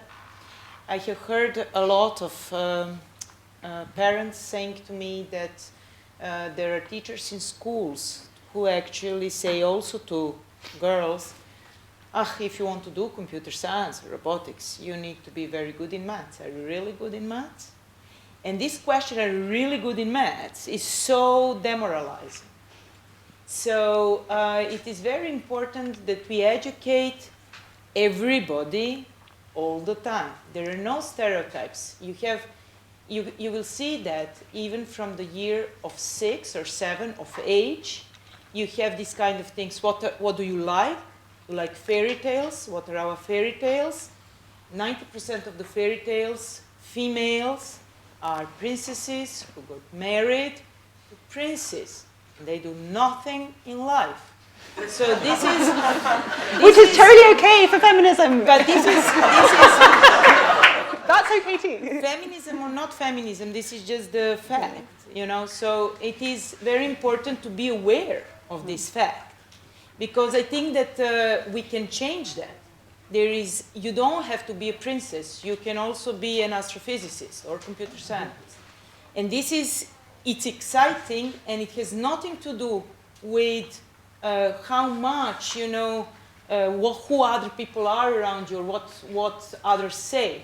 So I believe really that we should work on this. We should educate people. We should constantly say to people, there are no such things as, you know, one gender is good for something and the other gender is good for something else. Sure, there are things, we are very different. Males and females are very different. But on the other side, these differences could be used for good. Females are very social beings. This is evolutionary. Females were together when we were hunters. Males were going to hunt. Females didn't hunt. They were going together. This is why females like to talk more. This is why females think by talking. But this doesn't mean that females cannot do maths. It's not at all true. In fact, I believe this is really just education. I'm coming from a communistic country. Serbia is a communistic country. There is one good thing about communism, probably the only one, is that the genders are equal. Everybody can do everything. And I think this is very important. We had on maths course, we had more than 50% of girls. Electrical engineering in Serbia is probably something like 40-60, 40% girls, 60% boys. Computer science, always more girls than boys, always. So it's really, I believe in this perception that something is for boys. It's not true. So this is very important that we repeat all the time. I was going to add to that. It's a bit like whack-a-mole, though, in the sense if you solve the gender problem, there's another one that comes up. And I think technology really suffers and I kind of alluded to it, from a kind of a privilege problem. So, a lot of these sorts of events, we're talking to people who can access Imperial, who have been on the mailing list, who are sitting on Twitter. And so there's a degree to which I think often technology solves kind of privileged white people problems. And, I think that if we're talking about gender, we've also got to start talking a little bit more about social class, a little bit more about race as well, because it is hitting at all those verticals. But also geography, right? So I think what you've just pointed out, that there are other parts of the world where actually this pipeline problem that exists in a lot of advanced economies is not as bad. I think there are very few countries where you've got that kind of equality. But for example, in much of the Arab world, in the GCC countries on average, actually there are more women going into STEM fields of study at the college and master's level than there are in the United States or than there are in the UK. So there are actually many parts of the world where this problem is not quite as bad. Now, that doesn't mean that they necessarily access the labor market afterwards, but it does mean that there's less of a stigma about going into those professions. So we've started talking a little bit about those solutions and about starting to change the stereotypes. Maya, let me stay with you.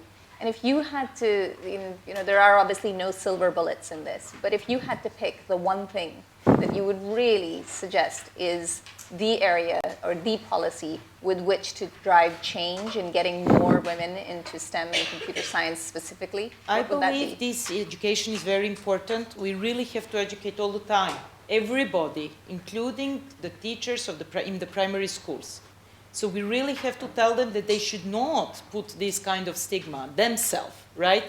And we really need role models. This is crucial. Females, because I said to you this evolutionary thing that the females have, that they like being in the company with other females.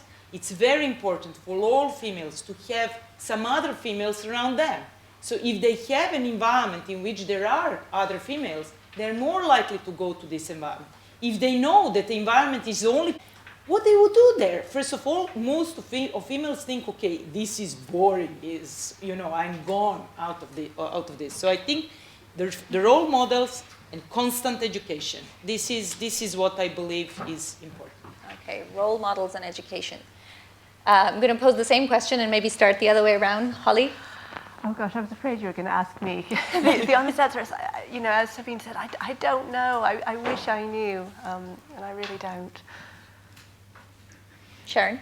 So yes, I don't know either, but I will say something. So I What think, would you put your most of your bets on? Yeah, so I mean, one thing that I think is actually really important, and I believe this is starting to be addressed in the UK, is actually bringing computer science and computer programming education into high schools, because I think part of the issue is that hasn't been there, and what happens is that because of all the stereotypes, oftentimes boys start programming on their own just because they think, oh, maybe this is something fun to try. They get to university, they're already kind of one step ahead of the women. They already know whether they want to do it, and they already have more experience. And so even at university, if women do start studying computer science, I think often they start to feel like they don't belong there because they see boys who have that advantage. So I think by bringing computer science education earlier, that actually can make a big difference, especially if it's something that's actually, I don't want to say necessarily compulsory, but is more encouraged for lots of students to do it. Because I think that could make a difference in terms of getting that pipeline going earlier. And that goes beyond gender. Yeah. With all of the changes that we've talked about today that are happening broadly across our economies, it seems almost mandatory to really start thinking about computer science being taught, coding being taught as a language, as many other subjects and topics in high school. I mean, certainly that, my experience, as I said, I was very lucky because I did go to a high school where that was possible, and it did mean that when I got to university, I did feel like, oh yeah, this is great, I can do this. But I think, lots of people don't, and which is why I also encourage people, if they don't have that option, to try and go to a coding club or, do something to kind of, get a little bit of that experience. Maxine? Probably just what I ended my talk on. I think that from running a women's network, I was always like, pull your socks up, a bit kind of Sheryl Sandberg, lean in. maybe slightly aggressive. And I realised, and actually, a majority of women on the network actually wanted a bit more support, and just want to be a bit kinder, and actually said, well, I'm never going to stand up on stage and do that, but I still want to be a manager. And I think so. For me, I had this realisation that it sounds a bit fluffy, but it is really about enabling an environment where everyone has complete flexibility to be themselves. So you can be a programmer and work on the next rocket, or you can be a programmer and build a period tracker. Like, it doesn't really matter. And I think that just creating an environment where no one says, don't be like that, so you're, I hate the word, but as authentic as possible, means that actually you just get raw human, connecting with raw human, and then beautiful things happen. That's very peace and love, sorry. Sabine. No, I agree. So role models, education, supports, but I also think the way we communicate about this issue as a whole is important. So there's a lot of highlighting the barriers. For example, many of the posts in the UK with women from a certain organization are tagged 9% is not enough. And I actually think that's quite negative. Why would you enter a field if you feel like it's not welcoming? And it's worth highlighting the fact that, so personally, I don't feel like I had any barriers. I don't feel like anyone told me I shouldn't do it, that they pushed me in a way that was negative. And the things that we highlight more often are not the things that I experienced. And I think it's maybe encouraging to know that that's the case. So we need to figure out how we communicate about this so that it doesn't sound like you're going to face lots of barriers, because personally I didn't. So this is a question that it was often asked, I guess, about 10 years ago, of a lot of women in senior business leadership, the few women that are Fortune 500 CEOs, do they have a special responsibility to try to create more gender parity in business? Do they need to take a special role in trying to bring other women into the field of business management? I guess that question is probably with the numbers that exist of women in science. I suppose that's a question that is now starting to get asked of quite a lot of women scientists. Do you think that is the case? Do you think there should be a special responsibility for women in science to try to bring more women in? Or is this really about changing institutions, changing policies, changing stereotypes in a different way? I think we just need to do the best we can. And I think you don't want to put pressure on all women scientists to be role models. That's also an extra level of things that we need to do on top of everything else. But by doing the best we can, I hope we do bring women in the field. And I think personally we probably all feel responsible. That's why we're on this panel today and why we do so much outreach. So if we can, that's great. But I don't think that needs to be our responsibility. Right. Any other views on that? Yeah, I'd agree. And I think we need to be wary of putting that responsibility solely on women, partly because that allows men to just, shed their responsibility, and it is a collective problem, but also because it can have a career impact on women. If you have a team and the responsibility of the woman, the extracurricular responsibility of the woman is all pastoral, all outdoor, and the extracurricular responsibility of the men is all sort of going upwards and that kind of thing, then all of a sudden you're actually reinforcing the problem instead of fixing it. Maya, any views on that? I don't think it should be responsibility of women, but it should be responsibility of organizations, absolutely, and of government as well. I think that in principle, having the situation where you have 2% or 1% of women in higher management in, for example, academia, is ridiculous.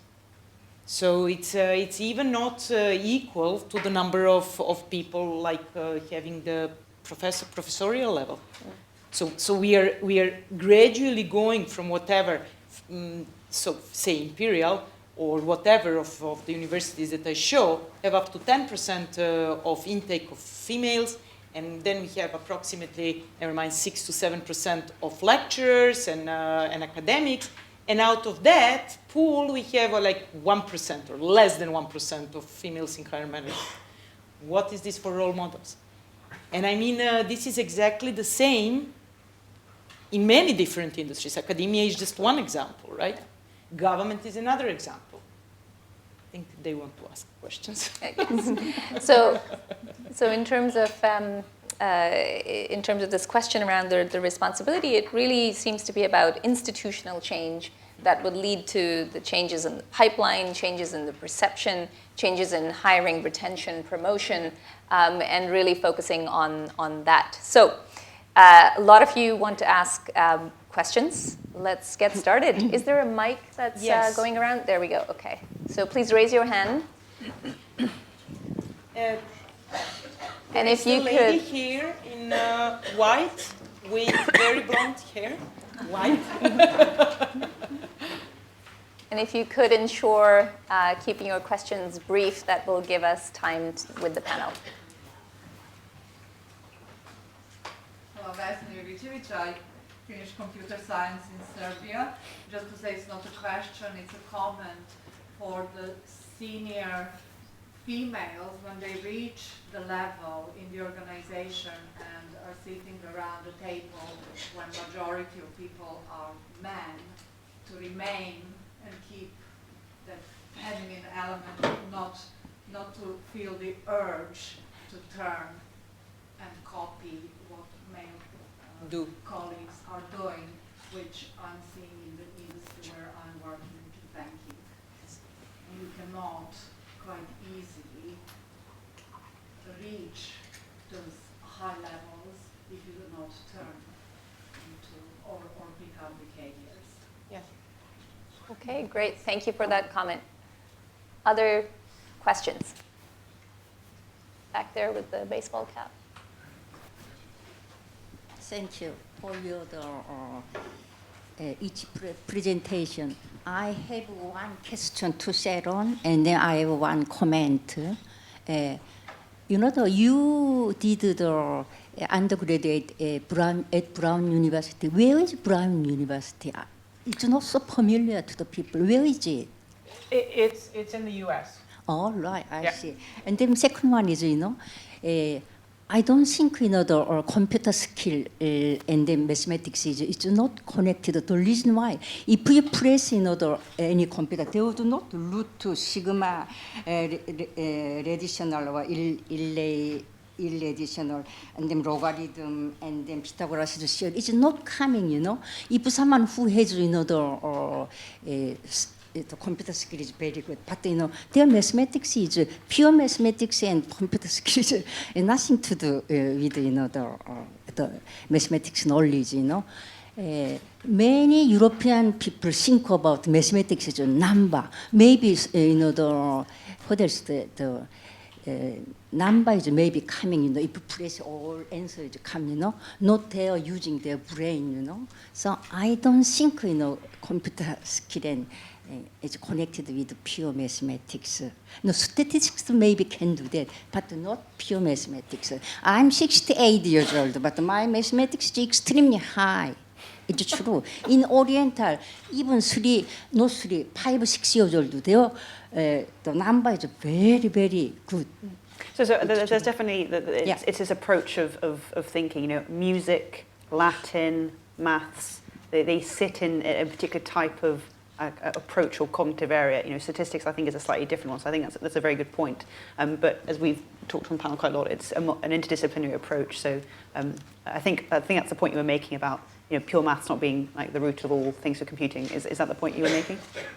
Yeah. Thank you. Questions? And definitely questions.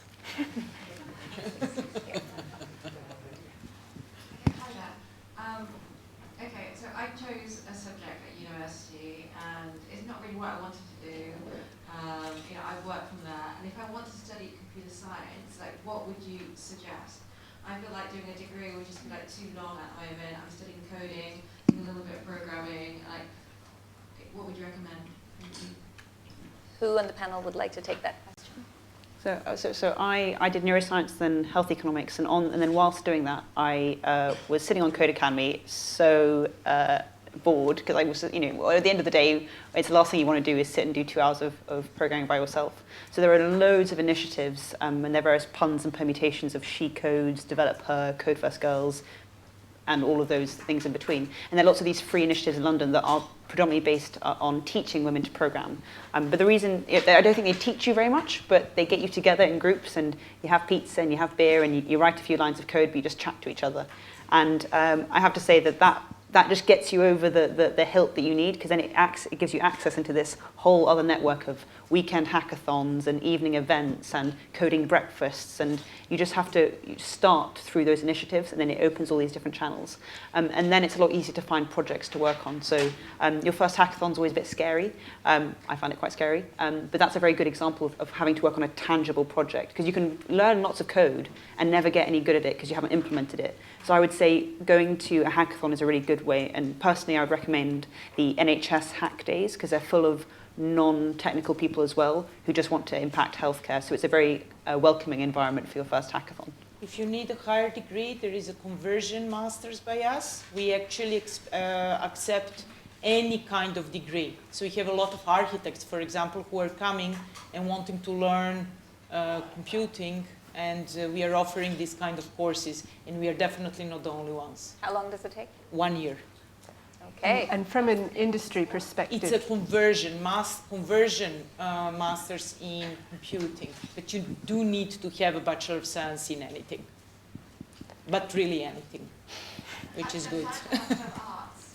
Mm-hmm. I have a Bachelor of Arts. Well, you can try. I think what Maxine said really would help you, because arts are really probably very far away, because we get more or less a lot of people, you know, who are studying physics and economics, and then we have architects and so on, but all of them had some maths usually, and had some very basic computing experience, and they can do relatively successfully the course, but having kind of introduction in computing for a year or something as your hobby, and then doing the conversion would probably be a good choice.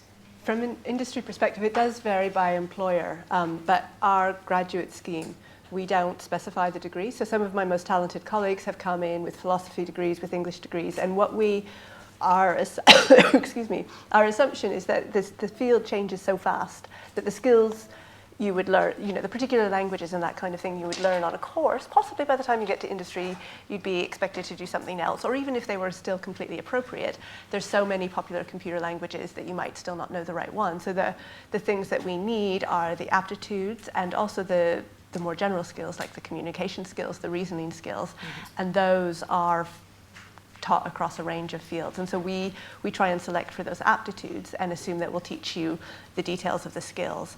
Other employers will be different. It also depends on the kind of role you're going for, whether you're going for a role where they're only going to have you for 6 months. Of course, they're not going to want to invest lots in training. If it's more of a graduate scheme where they anticipate a long-term thing, they may be quite flexible in their requirements.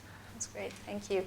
Let me maybe add one other piece to that, and I probably shouldn't say this in a university environment, but I think increasingly the degrees are starting to be a pretty bad signal of what is needed in the labor market. And you do need to think about other ways of complementing the skills you acquire through a degree, and there's a lot of solutions out there now for that.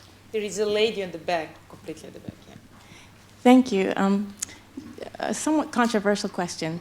I think about a year ago, there was a Twitter campaign to ensure that women were represented on panels. And there was an earlier question about CEOs of Fortune 500 companies, women promoting women. So my question to the panel, when you're asked to sit on panels, how often do you raise the point about, say, women with disabilities, or women of color, or women from, say, just underrepresented parts of the UK, et cetera, or even perhaps, I think there was a study about young white boys from poor backgrounds, and certainly African and Caribbean boys as well, not being represented in the sciences. So we do a lot of that as an organisation. So if you get an invite to speak on a panel by One Health Tech, it's probably because we've been asked a very crude question by conference organisers saying, "Look, Maxine, or One Health Tech, we have an all-white male panel. What can you do for us?" And it is a bit hard to say, okay, well, look at our database. We've asked people if they're gay. We've asked people if they're disabled. We've asked people what colour skin they have. They're quite intrusive questions, but as a result, we can sit on the back and broker all of these all of these conference attendance, basically, and it does make such a big difference. So yes, on one hand, you get asked these quite personal questions, but on the other hand, it allows networks like One Health Tech to therefore make a difference. So we very much think about that, and that was a huge thing behind our branding and our rebrand, was that actually, if you're solving just a women's problem, you're not really solving a diversity problem. So that's something we take really, really seriously. But it can be obviously quite difficult to ask people very directly what their sexuality is. Let me give you some statistics. The people of color in computer science are a huge minority. So we're talking about less than maybe 0.5%. So I think this is a big issue. And the issue is, why is this happening really? So we do not know. We don't have the, I mean, we are finding some answers now, generally females, but this is a very specific thing which needs to be addressed, and nobody actually starts investigating why this. Definitely, I believe money is an issue, but is that the only issue? So I believe there are a lot of biases and a lot of barriers actually anyhow. So, and how we will break these barriers is really, really difficult. So one of the ways, this is research, we know that currently females themselves are not, are biased, are gender biased when they interview other females. So the females will actually also believe that other females are not technically good. So the way to, so now imagine when it comes another layer of bias, which is the color, which is the skin, which is ridiculous, but it's just there. And I believe actually that the ways of dealing with this is really, I mean, it's crazy what I say, but really all the interviews should be gender, age, culture independent through a virtual avatar and synthesized voice. And once you make the decision, then you actually let the employer know who you are. Because it's so deep, these biases are so deep that it is, I mean, it goes beyond comprehension. I mean, even if you think about yourself, Tina was saying just before, she did, for example, a quiz on gender bias, and she thinks she's totally not gender biased. But her results actually came that she is. And this is really important. Imagine now how many layers of these biases we have. So we really have to address this in a very drastic way. You know, although it sounds funny, but it's really, this is kind of the only way. Great, thank you. Right here, there's a question in gray.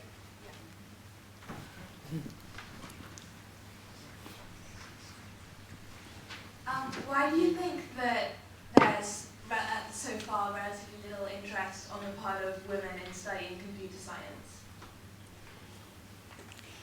So that's what we were saying in the beginning. We believe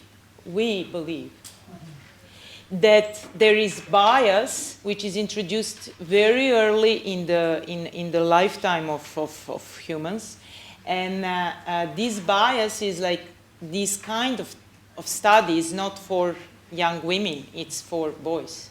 So that's like one of the things. And another is probably because, you know, you don't have enough of these role models, so to say, I would like to be a part of this environment. So there are very few, still, unfortunately, very few women in the field. And hence, you know, it's considered a male environment, and I think this is really bad. So we need to change that. But you know, it's like an egg and a chicken and egg problem, how you will address one if you do not address the other. But we believe if we will start with very early, so this role modeling we need to introduce in schools. So these ladies, myself, all the ladies in computer science should go really to the primary school and do this kind of demonstrations, so that the young women see that other women exist in this field, and that hopefully they would feel more comfortable than to also try and do computer science. You know, there's this thing where people say, you know, that we don't have a problem with Islam because the thing that's common amongst terrorists is they're men. So you could say, well, actually, we have a problem with women in computer science, we have a problem with being British, because actually, Britain is just miles behind the rest of the continent. So I think, maybe there's something in the water, that's why. But there's something to really look at as to what is it about Britain that has created this environment, because it isn't the case across the continent and the world. Right, gentleman there for fifth floor. Thanks for the gentleman. I just wanted to ask a question and make a point at the same time. So, Dr. Pontic I agree with the point that Dr. Pontic was making before and the point that I was making just now about the different skill sets that exist between women and men in general.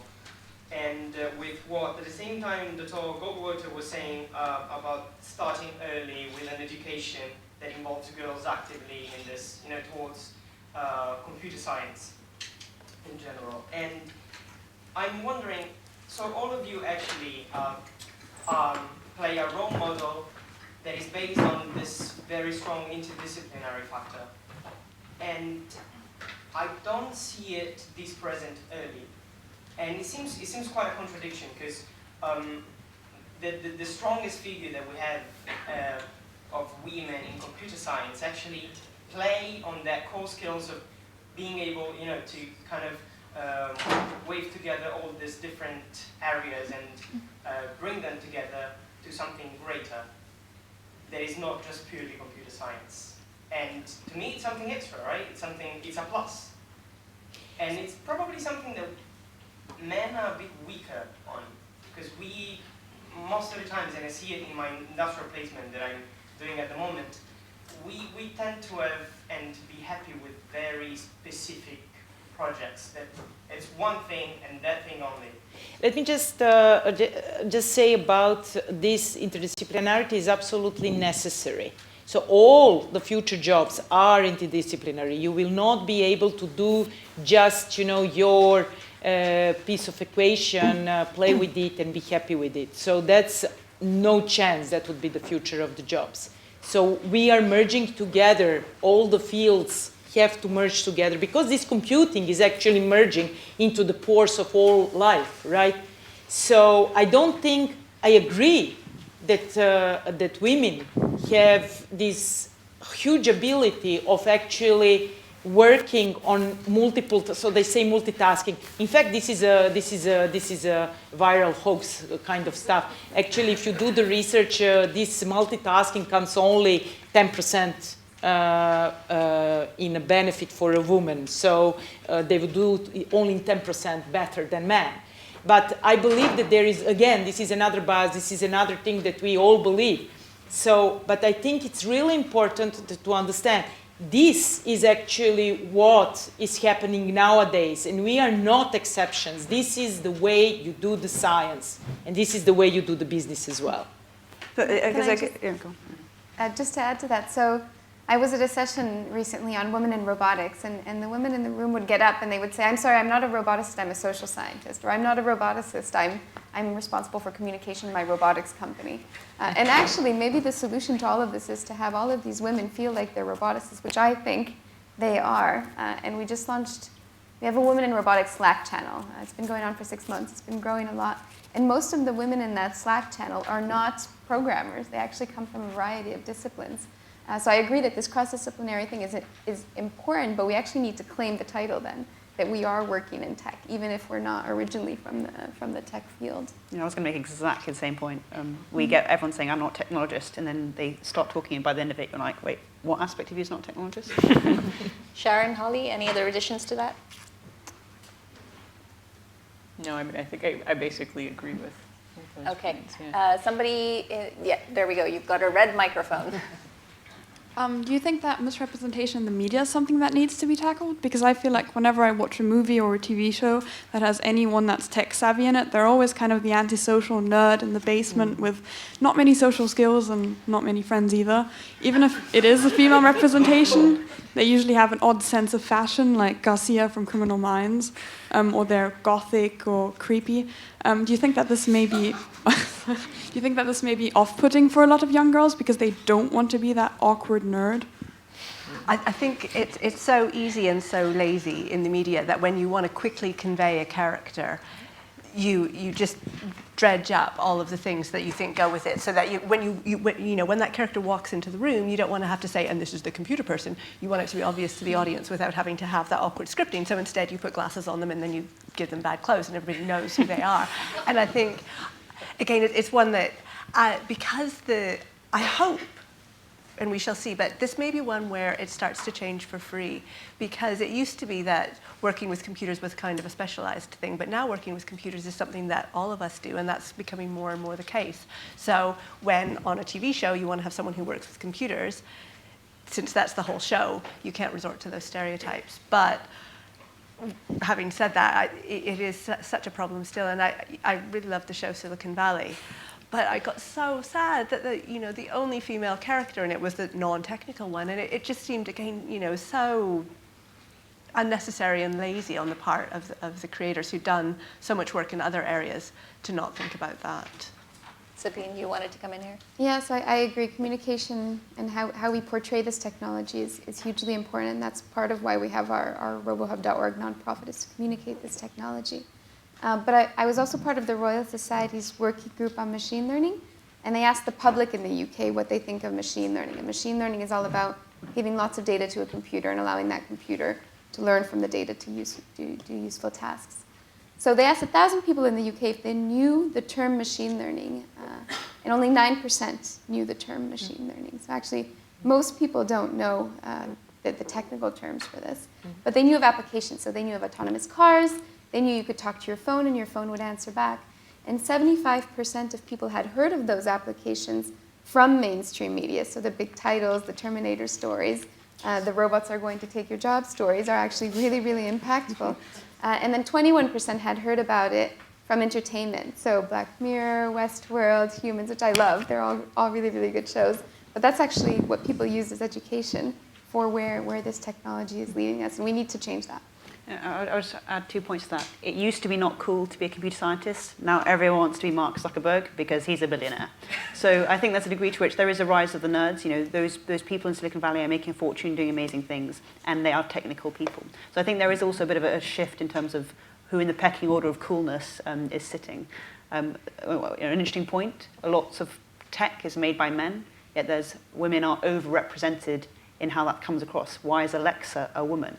Why are robots have tiny waist and big boobs very often? There's a kind of interesting thing, the fact that robots often are made by men, but portrayed as women. So that's kind of an interesting thing that I'm thinking probably counteracts some of the attempts to bring about some gender neutrality.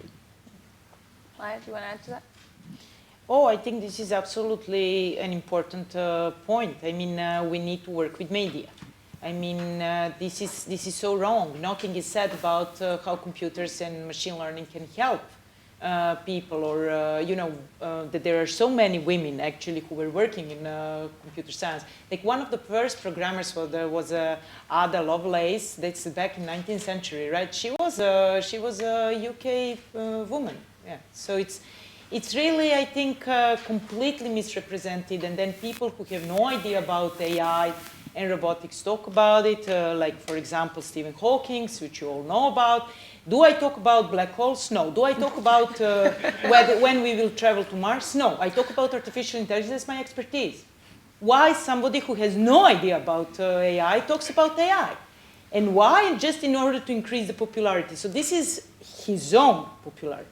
So I think this is really important that we take things that we hear with a pinch of salt, and changing this kind of visual perception of computer scientists. This, I think, will come slowly, but we do need to talk to media and have this kind of message to them. Don't do that, right? Because but it's just popular. I mean, that's how it is. So hopefully it will in time change. Okay, great. We have a question back there.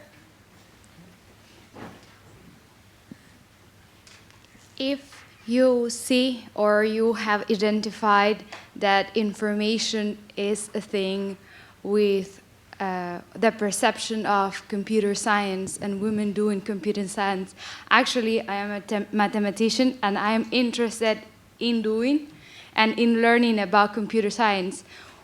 What is the source of information that you would recommend me to approach the different areas that I should consider for my future career? There is a joint study of mathematics and computer science by us. If you like maths, that's a wonderful study you can do. How can you get informed about computer science more?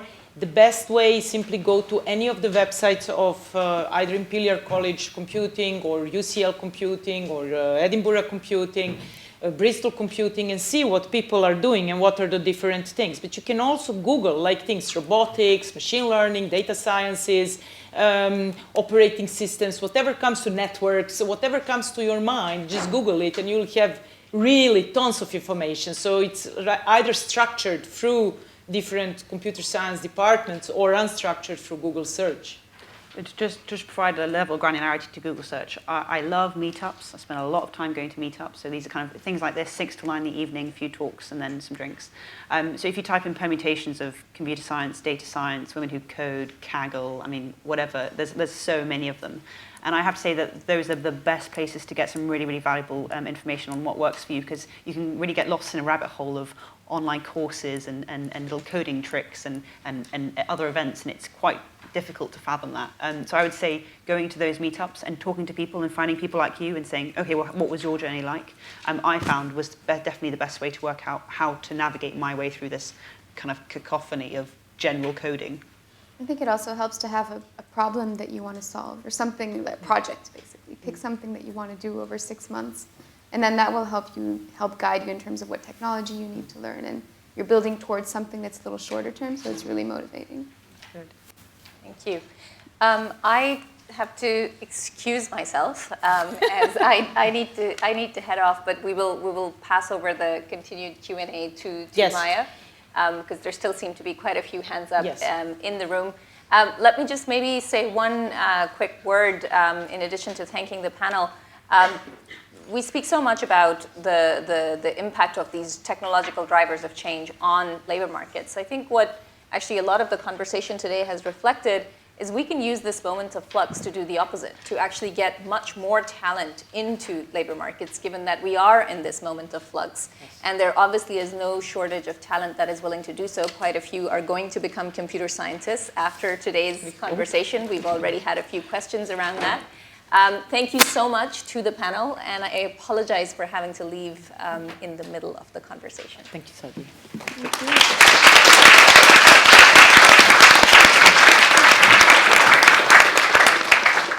So we can continue for another couple of minutes because there is a lot of hands raised.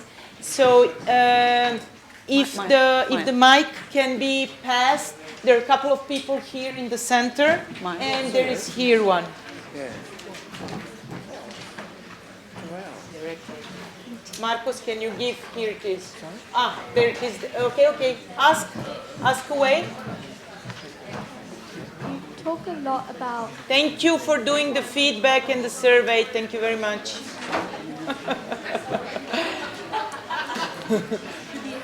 Okay, so there is a girl with an orange microphone. Please ask away. You talk about lots of coding events and hackathons. Is there a way to find out where these are and how we could take part in them? Mm-hmm. About the events you want. So again, meetup. So there's a meetup that's called something called like hackathons and jams, I think. And that meetup basically just assimilates all the meetups that are currently happening in your region. So it's called, I think, hackathons and jams. And that's the best way because, as Sabine said, it means that you can go to an area that you're particularly focused on. So it could be a kind of travel hackathon or a fashion hackathon or a healthcare hackathon. So it means that you can work towards that. So I would say hackathons and jams meetup, if you're based in London, I would say is the best repository for that. I judged a happiness hackathon this year, which was really cool. We are also planning to set up a website with all this kind of information, including the computer science studies and computer science events and kind of courses or challenges that you could take part of. So this will take some time, but in principle we will inform everybody who came once the website is on, so you can get more information about this kind of events. I would also, also look at Women in Technology Awards and go through the awards list, because often you can pick up organisations from the women who are nominated and then look at their organisations, because often they'll self-selectingly have interesting events, etc. So trawling awards list nominees is also a very good way of finding what the cool organisations are and what the cool women are doing.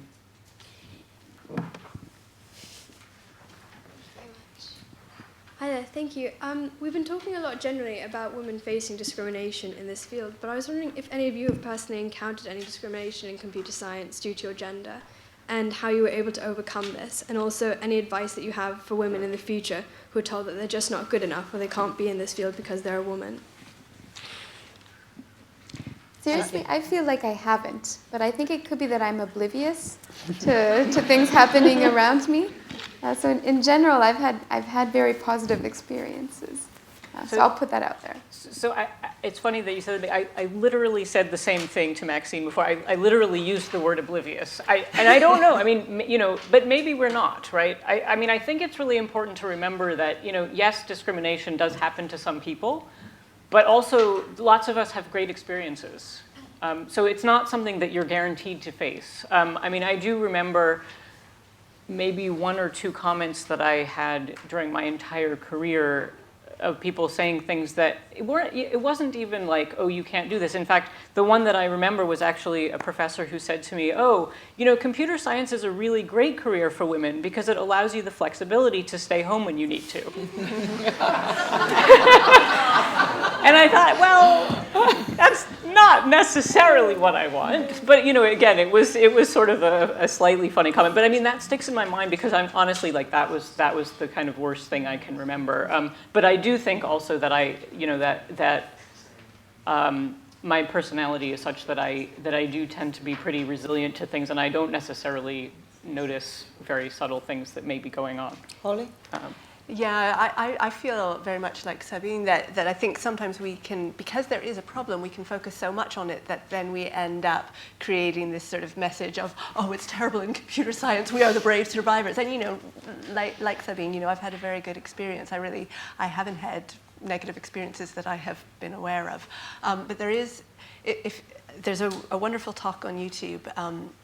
And it's called something like "Why Shaving My Head Made Me a Better Computer Programmer." So that's kind of that's a radical solution, but it is a very interesting talk because she talked about how she was perceived, and she shaved her head, and overnight people's impression of her and their estimation of her coding skills changed, which is funny and depressing at the same time. So that's the sort of the alternate, slightly less positive view and the alternate solution as well. I mean, I would say an overwhelming majority, 95% of the men we're probably going to interact with are not actually sexist. They're just clumsy and not attentive.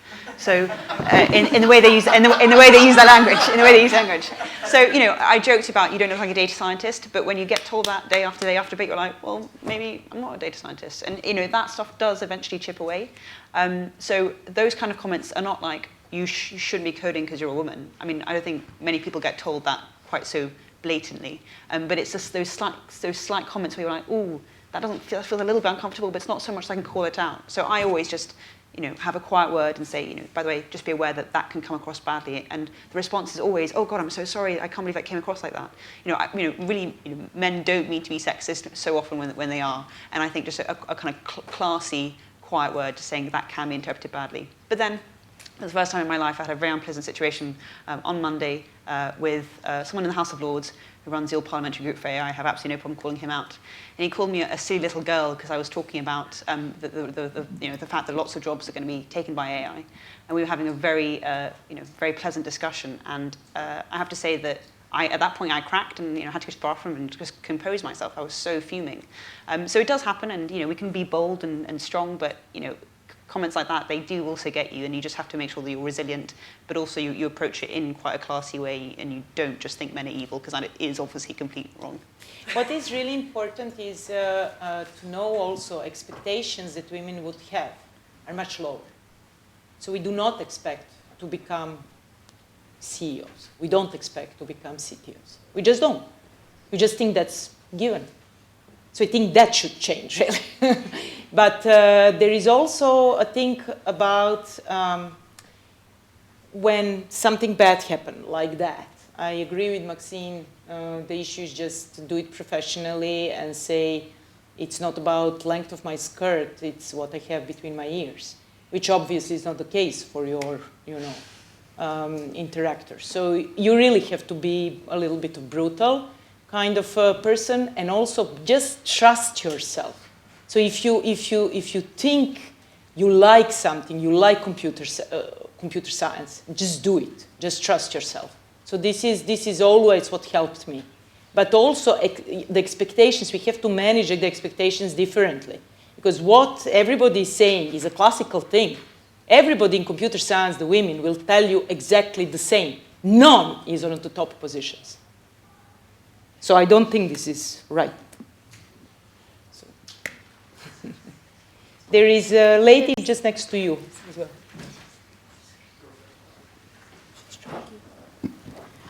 I just wanted to ask, for me right now, I'm trying to apply to computer science at uni, so I'm trying to get my personal statement to as good.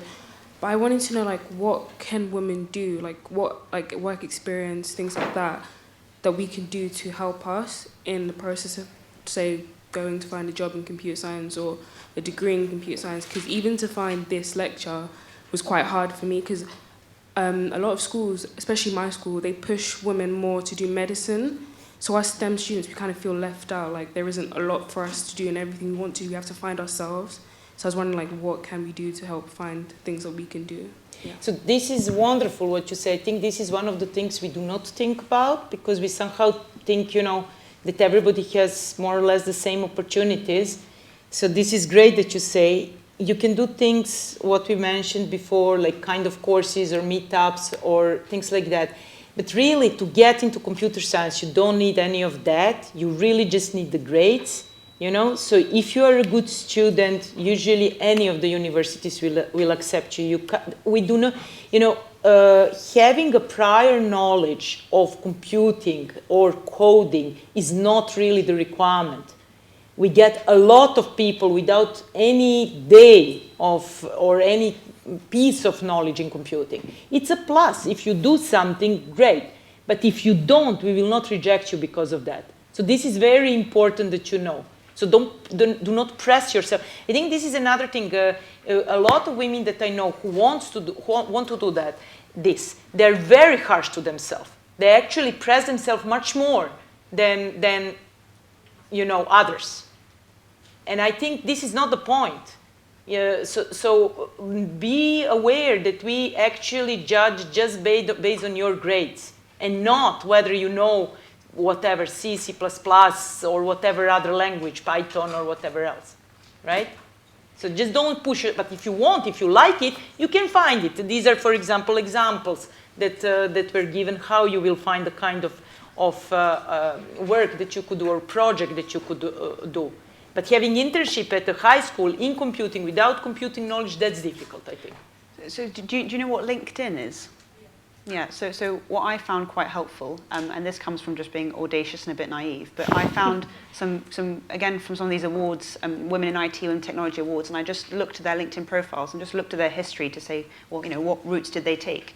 Because that's pretty much the way I found it was most useful to find out what these organizations were called. And then my dad said, why don't you just send some of them some emails and just ask to meet up for a cup of tea? I was like, I can't do that. So I sent emails to some of the C-level in pharma companies when I was 17 years old, and the CTO of Roche replied back saying, let's have a call. 6 weeks later, I was in Basel working with the CTO of Roche for 6 months. So if you just explain what motivations are, what you want, and you're just like a kind, curious person, not everyone will reply, not everyone has time, but those conversations are so important to kind of work out what these companies are, what do they even do? And then someone might say, actually, I see a potential in you, and I'm going to support you. So I would recommend as many cups of tea as you can possibly fathom, and just lots of LinkedIn stalking it, and just be bold and sending emails. And I'm happy to kind of review your first email, because I think that's always a bit scarier when you're writing an email to a C-level pharma person, or anything like that. So I'm happy to review if you want that. Yeah. And if you're interested in the academic side, you can look at who's in the news, look at a university that's local to you, and ask for an internship. We often have internships in the summer where people come and just work with one of our PhD students and figures out what it is we do in a lab.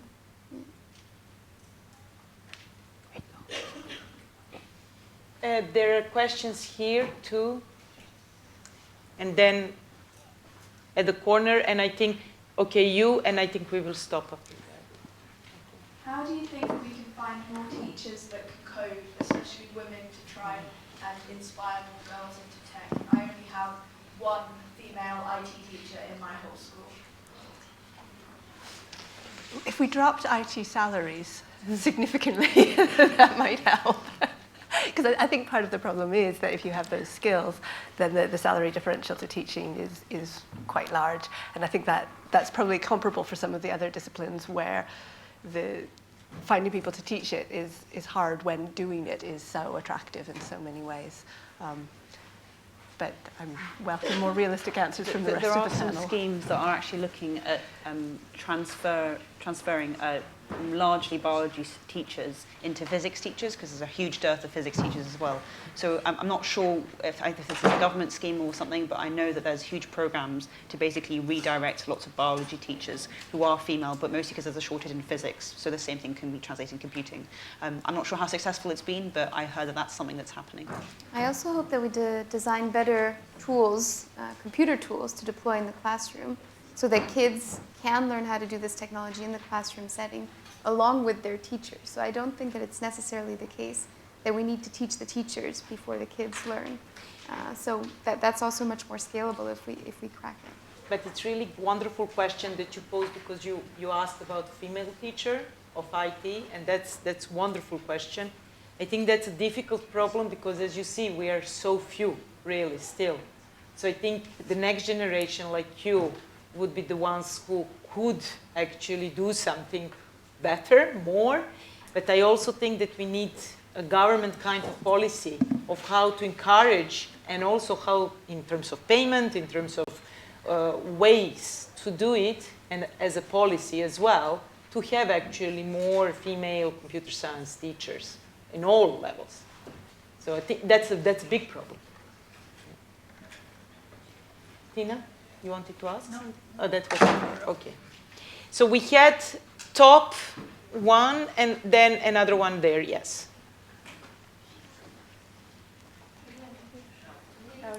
Yeah, she already has. Yeah. So I've just finished my GCSEs, and in year 10 you get 2 weeks of work experience usually. But I've noticed that when searching for a placement with computer science, it's so difficult to find something that's for a person who's 16 or maybe 15, and there's so much out there for people who are 18 or just doing their degrees. So I mean, do you think there's a problem, an issue with trying to bring young girls? I mean, because loads of organizations, they're really interesting, and we know lots about them. Our teachers tell them about it. And when we look online, it says, well, you have to be 18, you have to have a degree, or you have to be... That's a great point. So I think this is one of the feedback we should take from this event. And I mean, Imperial is the first place where we could do this kind of internship, and we don't. Okay? So this is really important point. And I think, I mean, at least here, we can start with this, at least here. And then see, you know, in London, which companies could do that. But Maxine gave already a couple of answers of how maybe you could search. I think that's very time-consuming, and I believe that we need to have a kind of policy. But at this point, given that nothing exists or very little exists, probably that's the only way, unfortunately. I would also look at the kind of apprenticeship market, which often takes 17-year-olds up and says, you know, you don't need university. Well, I think for something like computer science, you don't necessarily need to go to university. You probably learn a lot more on the job than you do studying it. So I would look at, there's a huge apprenticeship market online that's kind of largely coordinated by the government, and that's quite a good master list of people who are willing to take 16-year-olds. And so again, you could look at those companies, and if you're not going for a full apprenticeship, you could say, I don't want to go for a full apprenticeship, but can I join the start of the apprenticeship for 2 weeks for my placement? And again, that's, you know, that will probably be no effort for them, and just requires a little email. Okay, so by this, I would like to end this event. I really would like that we get the feedback from you. This is a wonderful takeoff that we had from a couple of you asking about internship. Please let us know what you think about any of the issues. And I want to thank really wonderful panel. I'm really glad ladies could come. Thank you.